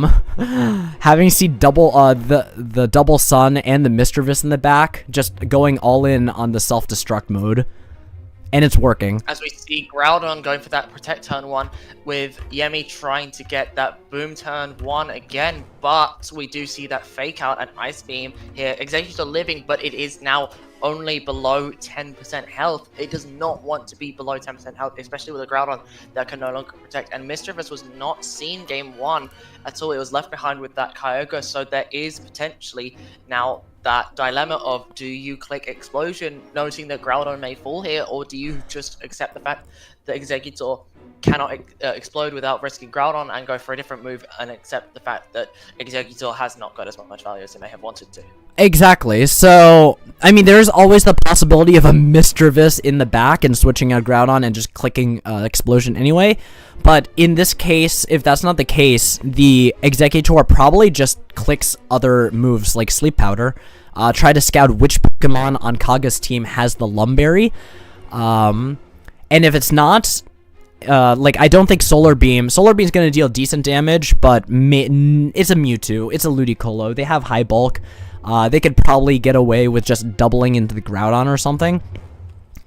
Exactly. And yeah. Of course, that Ludicolo does have enough special bulk to be threatening to just not care at all, especially with Groudon also fearing that Giga Drain again, as was mentioned in game 1. But maybe Yemi just doesn't care. Of course, there is that potential trade here, as we see Groudon being switched with that Jump Pluff, Mewtwo protecting as Explosion both itself, Jump Pluff, and that Ludicolo. Fake out pressure being going very nice here for Yemi, but Kaga now does have that 2-on-3 Pokemon advantage, and Mewtwo is not just at all. Zapdos will be the replacement for Ludicolo on Kaga's side, as Groudon and Mewtwo are revealed on Yemi's side. As much as this is not a favorable position Pokemon-wise, I still believe that Yemi is not out of the game here. Groudon is threatening a lot of damage with the Earthquake. Yes, it does fear the Ice Beam and the Hidden Power Ice from both of Kaga's Pokemon, but Mewtwo has a lot of offensive pressure here. It does not have the bulk, which suggests to me that it is going to be that offensive variant with that Psychic, with that Flamethrower, with that Thunder here. Yeah, and like, so Kaga has the Pokemon advantage and also the speed advantage against the Groudon, but do not forget, the moves have not really been revealed for Mewtwo and Mewtwo here, so there is the possibility of another self-destruct of Boom happening, and then that could lead to a possible just game winning on either side by cleaning up. We will have to see what moves are on both. Mewtwo has not. Kaga's Mewtwo has just protected, which doesn't really forebode well for Kaga if they also choose to keep their Zapdos around as another. Okay, we do see a double protect here. Mewtwo protecting as well as Zapdos on the Earthquake. Mewtwo being a very critical hit. That is an incredibly unfortunate turn for Kaga here. That is not what you wanted to see here, especially without the Ho-Oh in the back.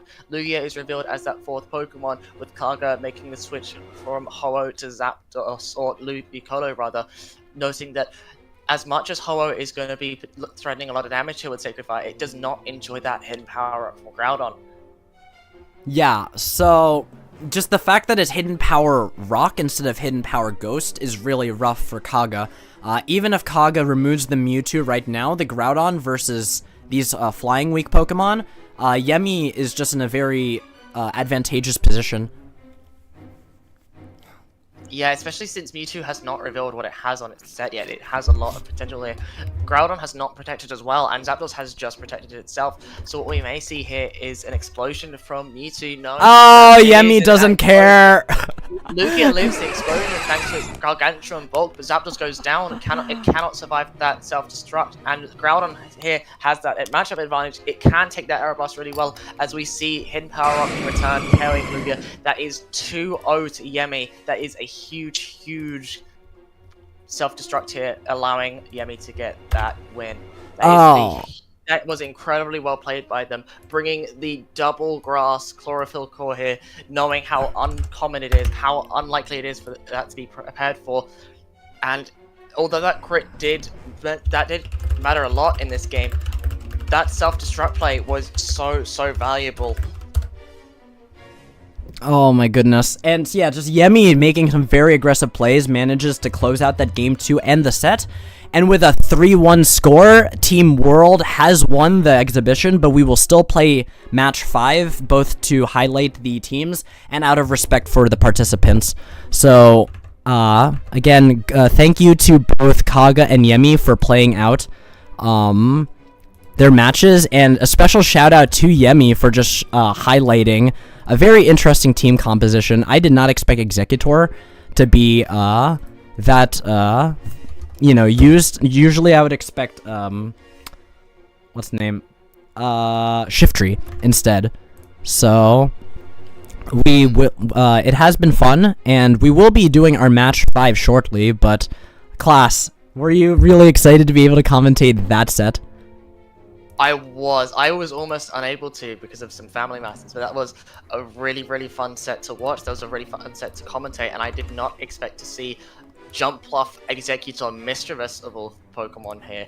Of course, we didn't see that Mischievous in action, but having the ability to not be weak to that Earthquake in tandem with that self-destruct is so valuable here, and it does not have the Psychic weakness unlike Gengar. It also has the higher special defense here, which is really nice into a lot of these restricteds, especially Mewtwo with that threat of Ice Beam and Psychic. Yeah. Another thing to note was that Lugia was in fact Choice Band. That Aeroblast did 47%. That is not a thing that can be happening without that Choice Band, and it was only noted by Nico in the chat actually, which was a huge decision here, and unfortunately it did not work out because of the inability to protect from self-destruct. But that is just a trade-off that happens in these types of formats.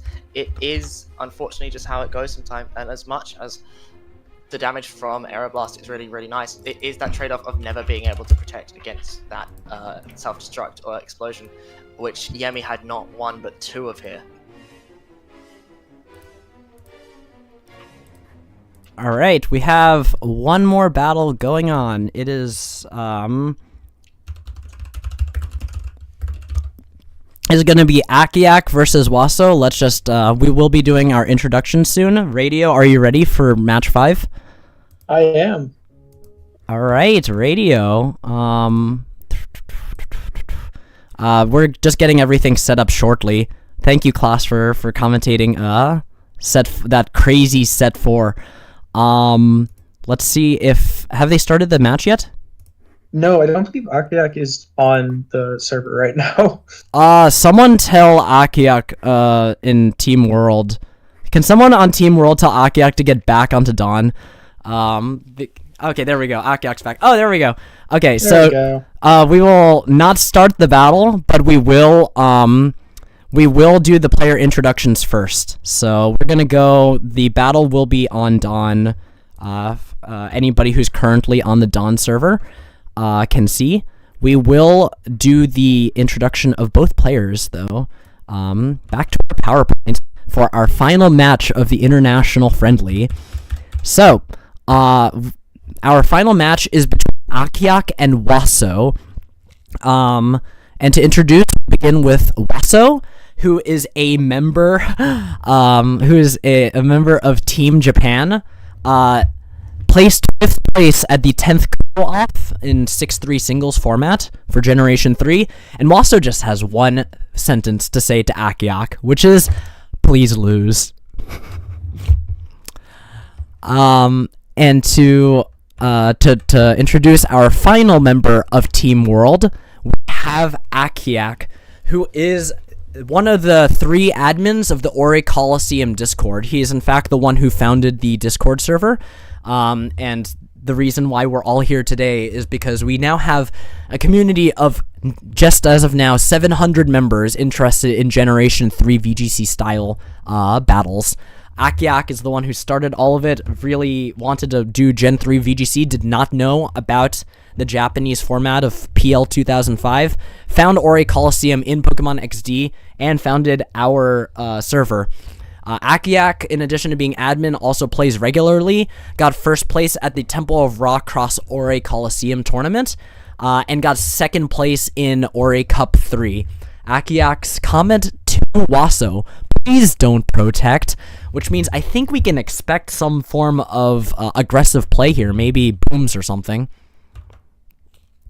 Yeah, they have loaded up in Team Preview, and I can say confidently, we're definitely seeing boom. Alright, can you read the Pokemon radio? Akiak has Electrode, Gengar, Mewtwo, Groudon, Togetic, and Rayquaza. While on the opposing side, we see Seaking, Lugia, Kyogre, Snorlax, Latios, and Mewtwo. Oh my I'm gonna say goodness. after the last battle, I wasn't sure that we could get more interesting teams, but I think these guys have done it. Seaking versus Boom Spam. Let's go. Are you ready to do the final countdown, radio? I absolutely am.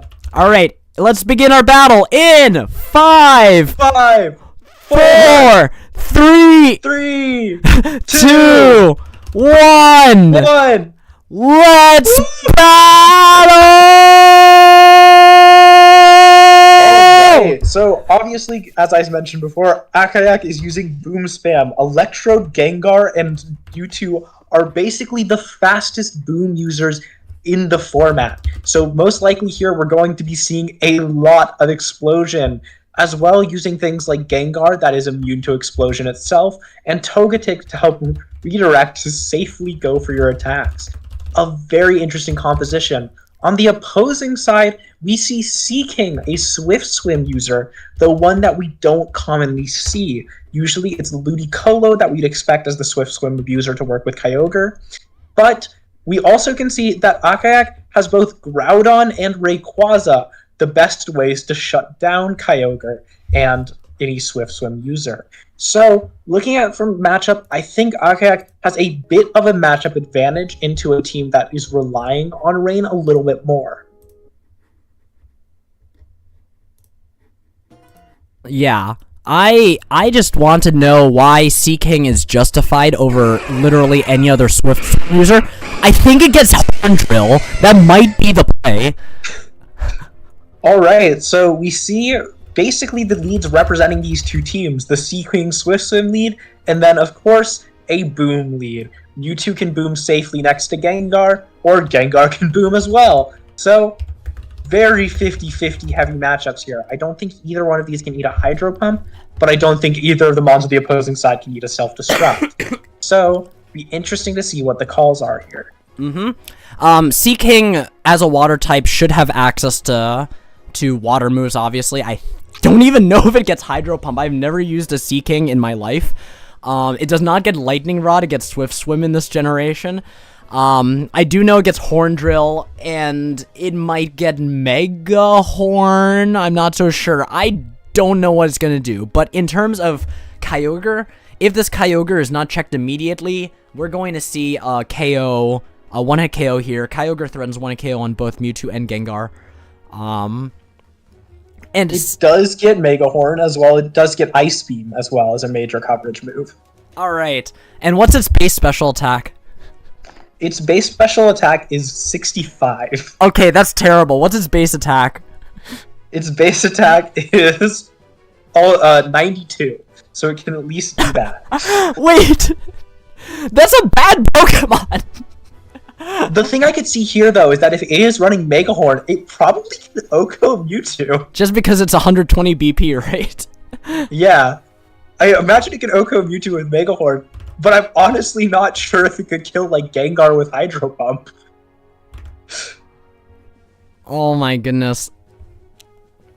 I'm excited to see what the... And turn 1, Akiak just switches to reset the weather, and we see the Sea King go for the Mega Horn. Wait! That did so much damage! Is this Choice Band? It has to be, right? It has to be. There's no way.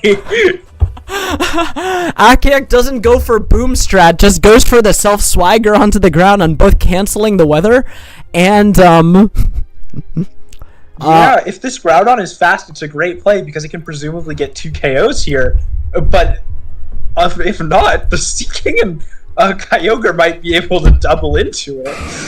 Okay, but and I could see a Protect and Boom. Yeah, that's and go. Yeah, it's a boom. Oh, Lugia lives it though. That Gengar, despite the fact that Explosion is a ridiculously overpowered move in this generation, Gengar simply can't do much. It's a Lugia. You're trying to break through. So Sea King, unfortunately, was not able to do its job in Game 1. But it's, again, with a Rayquaza on Akiak's side canceling weather, this is actually sort of bad for Akiak. Yeah, the other thing here, though, is that if Rayquaza has extreme speed, it can likely remove that Lugia, and if the Groudon is fast, it might just be able to pick up 2 KOs here. So, for Akiak, it kind of depends on the speed ranking. If that Kyogre is running max speed, it can almost certainly OHKO and get rid of that Groudon before it can do anything, but it's really up to those speed EVs, and if they're equal, a speed tie. Yeah, so... we'll have to see what this Rayquaza moveset is. We'll have to see if this Lugia clicks Protect. Oh, and the Kyogre switching out, Lugia protecting. So... he didn't go for extreme speed, though. Went for hidden power instead. But that's pretty dangerous, because now both...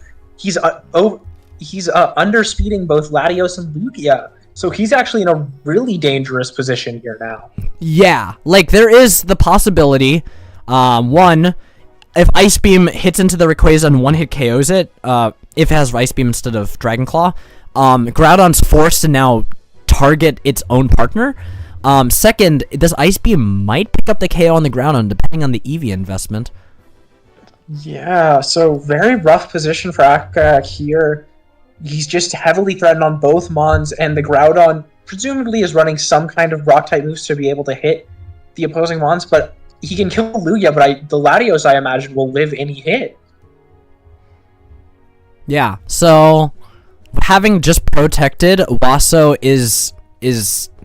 has to consider the threat of the Rayquaza extreme speed, but has the advantageous position with the Latios. Yeah, I mean, even if the E-Speed to remove the Lugia, if you Ice Beam the Groudon and kill it, you're in an incredibly good position. So we'll just have to see. This seems like a very read-based turn, and it doesn't seem like there's an obvious play from both sides. They'll just have to commit to the best plays that they think their opponent will make, and go for it. Yeah. The thing I see here, though, is that the Latios has a free Ice Beam, and you can sack Lugia pretty freely at this point.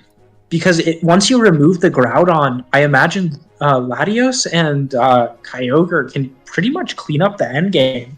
Yeah, and this is one of the disadvantages of Rayquaza, right? The fact that it gets one-hit KO'd by Ice Beam when Latios and Kyogre and Mewtwo and Ludicolo all run Ice Beam, and Lugia runs Icy Wind. Well, yeah, and we even saw earlier someone was running Lugia with Ice Beam. So. Yeah. So, okay, the Groudon goes for the Protect, and there is no extreme speed here. Akiak does not want to get this immediate KO. Instead, going for a Dragon Dance. Akiak making the big plays. And in this way, Akiak has just, like, I think has gotten an advantageous position over Waso. Yeah, I think this is... Yeah, but it's still in the position of... that Groudon's probably going to go down, and I don't know if he just has enough stopping power to get rid of the Latios before it removes all of the threats. I will say, Rayquaza does have base 150 attack, so Hidden Power Ghost might pick up the KO onto the Latios. But the problem is it's still underspeeding because of that Icy Wind. Yeah. So... Oh, you're right, I forgot about the Icy Wind. It doesn't have White Herb, so yeah. In which case, yeah, the Latios can just click Ice Beam. Yeah. We'll have to see. Yeah, so far we've seen Hidden Power, which I'm going to, for now, assume is Ghost. And then also Dragon Dance, which means probably running Extreme Speed best move, and then possibly Protect is the last move. Because on a Boom team, you really need that Protect. You definitely do. It's also not possible it's not Extreme Speed. It could be Earthquake to cover Metagross. It could be. He does have two other mons that are immune to Earthquake, so it is entirely possible. But I would imagine on a team like this, you would want E-Speed to pick up some of those KOs once you on really low health mods. But hard to say. Yeah. If it's HP Flying, I don't know if it gets the KO onto Latios. And Waso just clicks Icy Wind again. This is the problem with Rayquaza. Look how much damage you're taking from a move that's not supposed to deal damage. Yeah. Just goes for the Ice Beam. Oh, and goes for another Dragon Dance. Just goes for another Dragon. Again, Akiak simply saying, I just want to win the game and set up. But the question is this Extreme Speed? If it's Extreme Speed, can it get the KO onto... The one in KO onto Latios? The play here I could see is that if you Extreme Speed and Ice Beam into the Latios, that will almost certainly get a kill, and then it's possible to win the end game against Lugia Kyogre, especially with how low Lugia is. Exactly. But it's hard. You're kind of having to go for reads here. That Latios protects, you're shit out of luck. What's the name? So, again, a possible return, and again, we have not seen if this Rayquaza is Extreme Speed, but if it is, it can just... It does not care about the speed drops at all. Yeah, so it's really... If it's Earthquake, this game, I imagine, is effectively over. If it's not, if it's Extreme Speed, there are outs. As we wait for both players to go on... I am interested, if the White Herb is not on Rayquaza, it's possibly on the Mewtwo, and Akiak... Physical Mewtwo! Physical Mewtwo! Is it Choice Band? And just with that, Salak, the Shadow Ball does not get the 1-hit KO onto Latios, and with that, Game 1 will go to Waso. Yeah, interesting that we're possibly seeing Choice Band Mewtwo, but fully physical Mewtwo. And we didn't see an Extreme Speed come out, which is really making me think it doesn't have it. Yeah, maybe it's just an Earthquake variant. Yeah, and if it is, this is, I'm not gonna lie, a horrendous matchup. That Icy Wind Lugia is just putting in so much work.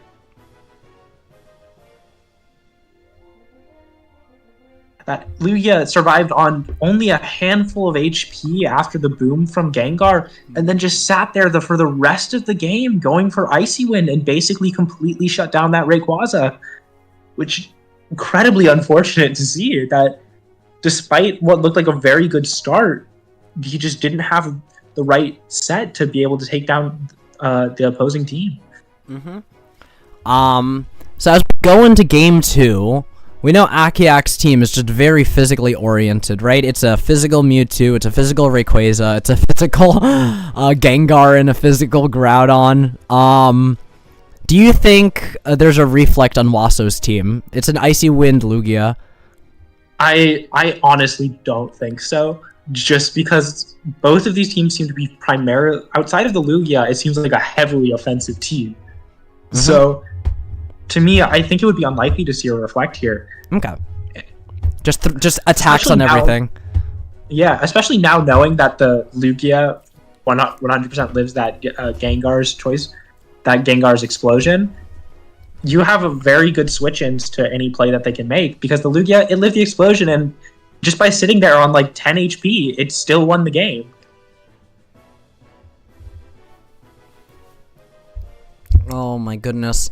We're down to the final match. Can Akiak bring this, or we're on the final set. Can Akiak bring this to a game 3, or will Waso get a successful win with Seaking? Will we see proof that Seaking is the GOAT of this format? Oh, it did 40-something% to a Groudon. That is definitely choice band. The fact I should not have to utter the words like possible to KO by a Seaking, but here we are. Onto Groudon of all the concern there though was that it was a possible Oko on the Mewtwo, which against likely choice banded Mewtwo is insane. Yeah, that is actually very threatening. If Akiak is choice banned, then that Seaking can just click Horn Drill every single day. I mean, Mega Horn every single day. Akiak does have the weather advantage long term, though. There's a Rayquaza to cancel the Swift Swim, and there is Sun to cancel the Rain, which would put Seaking in a precarious position, especially if it's. I think it's safe to say it is choice banned. Yeah. I could see here a Rayquaza Mewtwo lead just to ensure that that does not happen the same way it happened in Game 1, which would possibly put Akiak in a much better position. I would like to note that since we didn't see Protect come out on that Rayquaza, I could very easily see it be something like Endure Salad. Oh my goodness. Alright, and in this game, Waso opting not to use Seaking, instead goes for the extremely safe Journey Across America lead of Lugia Mewtwo that has positive matchup versus, who has neutral matchup against almost everything. Akiak leading with two very threatening boom Pokemon. Will we see Self-Destruct Mewtwo? Actually, I don't think you do, because both Mewtwo and Gengar can just click Shadow Ball. Yeah, so this is a pretty good position for Akiak. They're forcing a 50-50, which is basically what their team wants to do every turn. But if we see just a lock into Shadow Ball, that probably a double-up Shadow Ball can kill either Mon. So, yeah. Oh, okay, yeah, so Akiak, assuming Choice Band, has either Mass Shadow Ball or just boom turn 1 and then win the game automatically. Waso, we have not seen much of the moveset, right? It's just... Yeah, what I would expect, though, is that based on the fact that the Lugia is not running Leftovers, there's a good chance... Oh, here we see a Protect. And it's a Psychic! Oh, the Mewtwo reveals it's not Bolt Beam, it's a Psychic, which is one of, like, a very relatively uncommon decision. It's not out of this world, but using Psychic on Mewtwo is a way to opt for not having to run Bolt Beam, just to like save on moves. And it does get the 1-hit KO on Gengar. Very big surprise. Normally Mewtwo would run Bolt Beam and would not be able to take out Gengar. With this, yeah. Oh, yeah. Oh, it was a Psychic Mewtwo. Oh. Psychic Mewtwo reveals the Protect on Lugia as well, just to deal with the explosion. Yeah, really good play. Alright. And with that, Akiak has a single Pokemon that has to take on 3. Is it possible to win this? Yes. If every move misses, yeah. If every move misses and you get a critical, oh, it doesn't KO. Oh wait, and Rosso's Waterfall, so it doesn't miss. Oh my goodness. Just beautiful. The Seaking team was all of the right matchups. Just yeah. Maybe Akiak had ways to deal with the Seaking. But Wasso just has a lot of moves and manages to get around it. And with that, we have our final score. Thank you, Akiak, and thank you, Wasso, for playing this set. It was very exciting to see Seaking on the stream. And so... Yeah, in our final 2 matches, we saw Seaking and Executor, 2 mons we would never expect, just dominate games. Yeah, so... I do believe Noodle also wanted to come onto the broadcast to talk. Alright, just one thing, I do want to pull up something, for the crowd, since, let's just find it. I need to make sure that it's,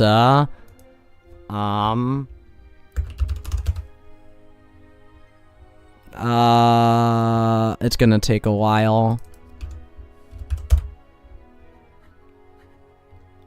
Actually, wait, no, none of them are appropriate. But there's a meme from 2007 involving Seaking. I can't say it on stream. It's foul language, but it is a very aggressive Seaking, and it managed to basically pull that off here in this game 5. So... with that being said, I think Noodle wants to get onto stream. I want to say again, congratulations and thank you to all players for participating. Congratulations again to Team World for their victory, 3-2. So yeah, Noodle, if you're on, feel free to join the chat. Do they have permission to join this? Yeah, they should. They're mod. If they don't, I'll add to the chat. Or we can move to general. Oh, sure. Let's just move to general. And then... Yeah. So Noodle, feel free to join general.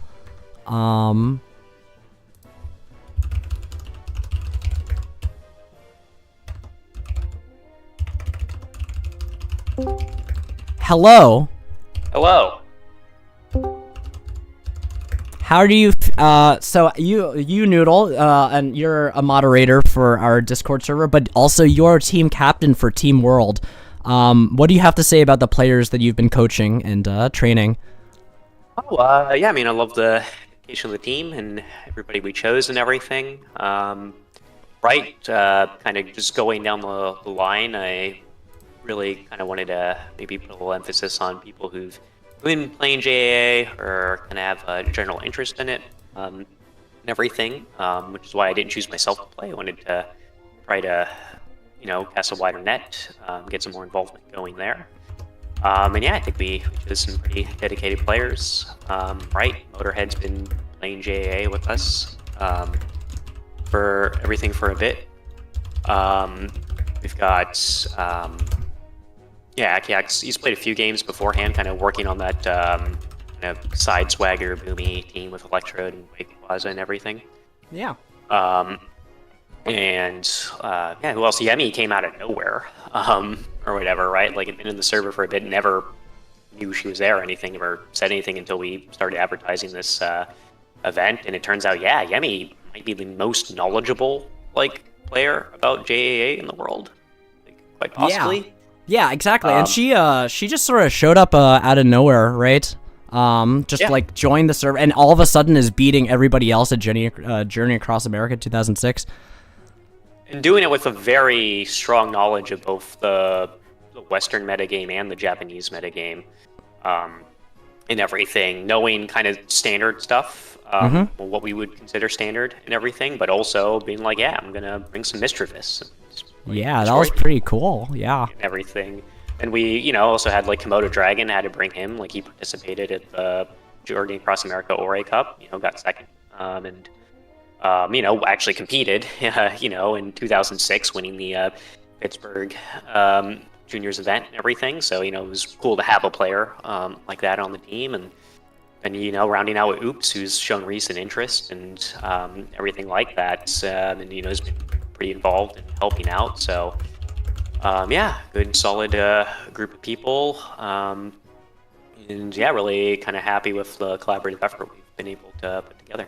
Yeah, so again, I think it really paid off. I know Team World was prepping together, so you guys had a group chat that I'm not part of, so it seems to paid off. All of you have trained properly, and you all prepared some strategies, and you all got some good practice. So awesome stuff. We got some good practice. I think Yemi's got her own friends aside of this, because none of us had seen that team that she brought today before. Yeah. So we were just as y'all. I mean, she we thought she was going to bring Quillfish, because she was running some Quillfish and prison stuff in practice and mopping us with it. Yeah.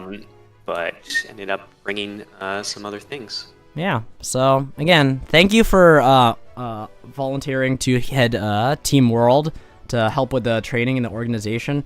And again, congratulations to Team World on winning the Journey Across America International Friendly. Also, thank you to Team Japan for collaborating with us to participate. Thank you to all 5 of the Team Japan players, Kaga, Waso, Pome, Missing No, and Ohoho, for competing.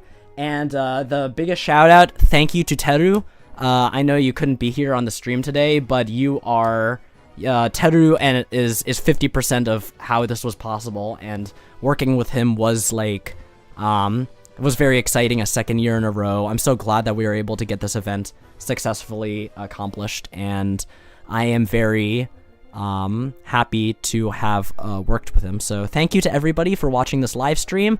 Again, I hope anybody who's interested in this format can check out, at least for English speaking, you can check out the Ori Coliseum Discord server.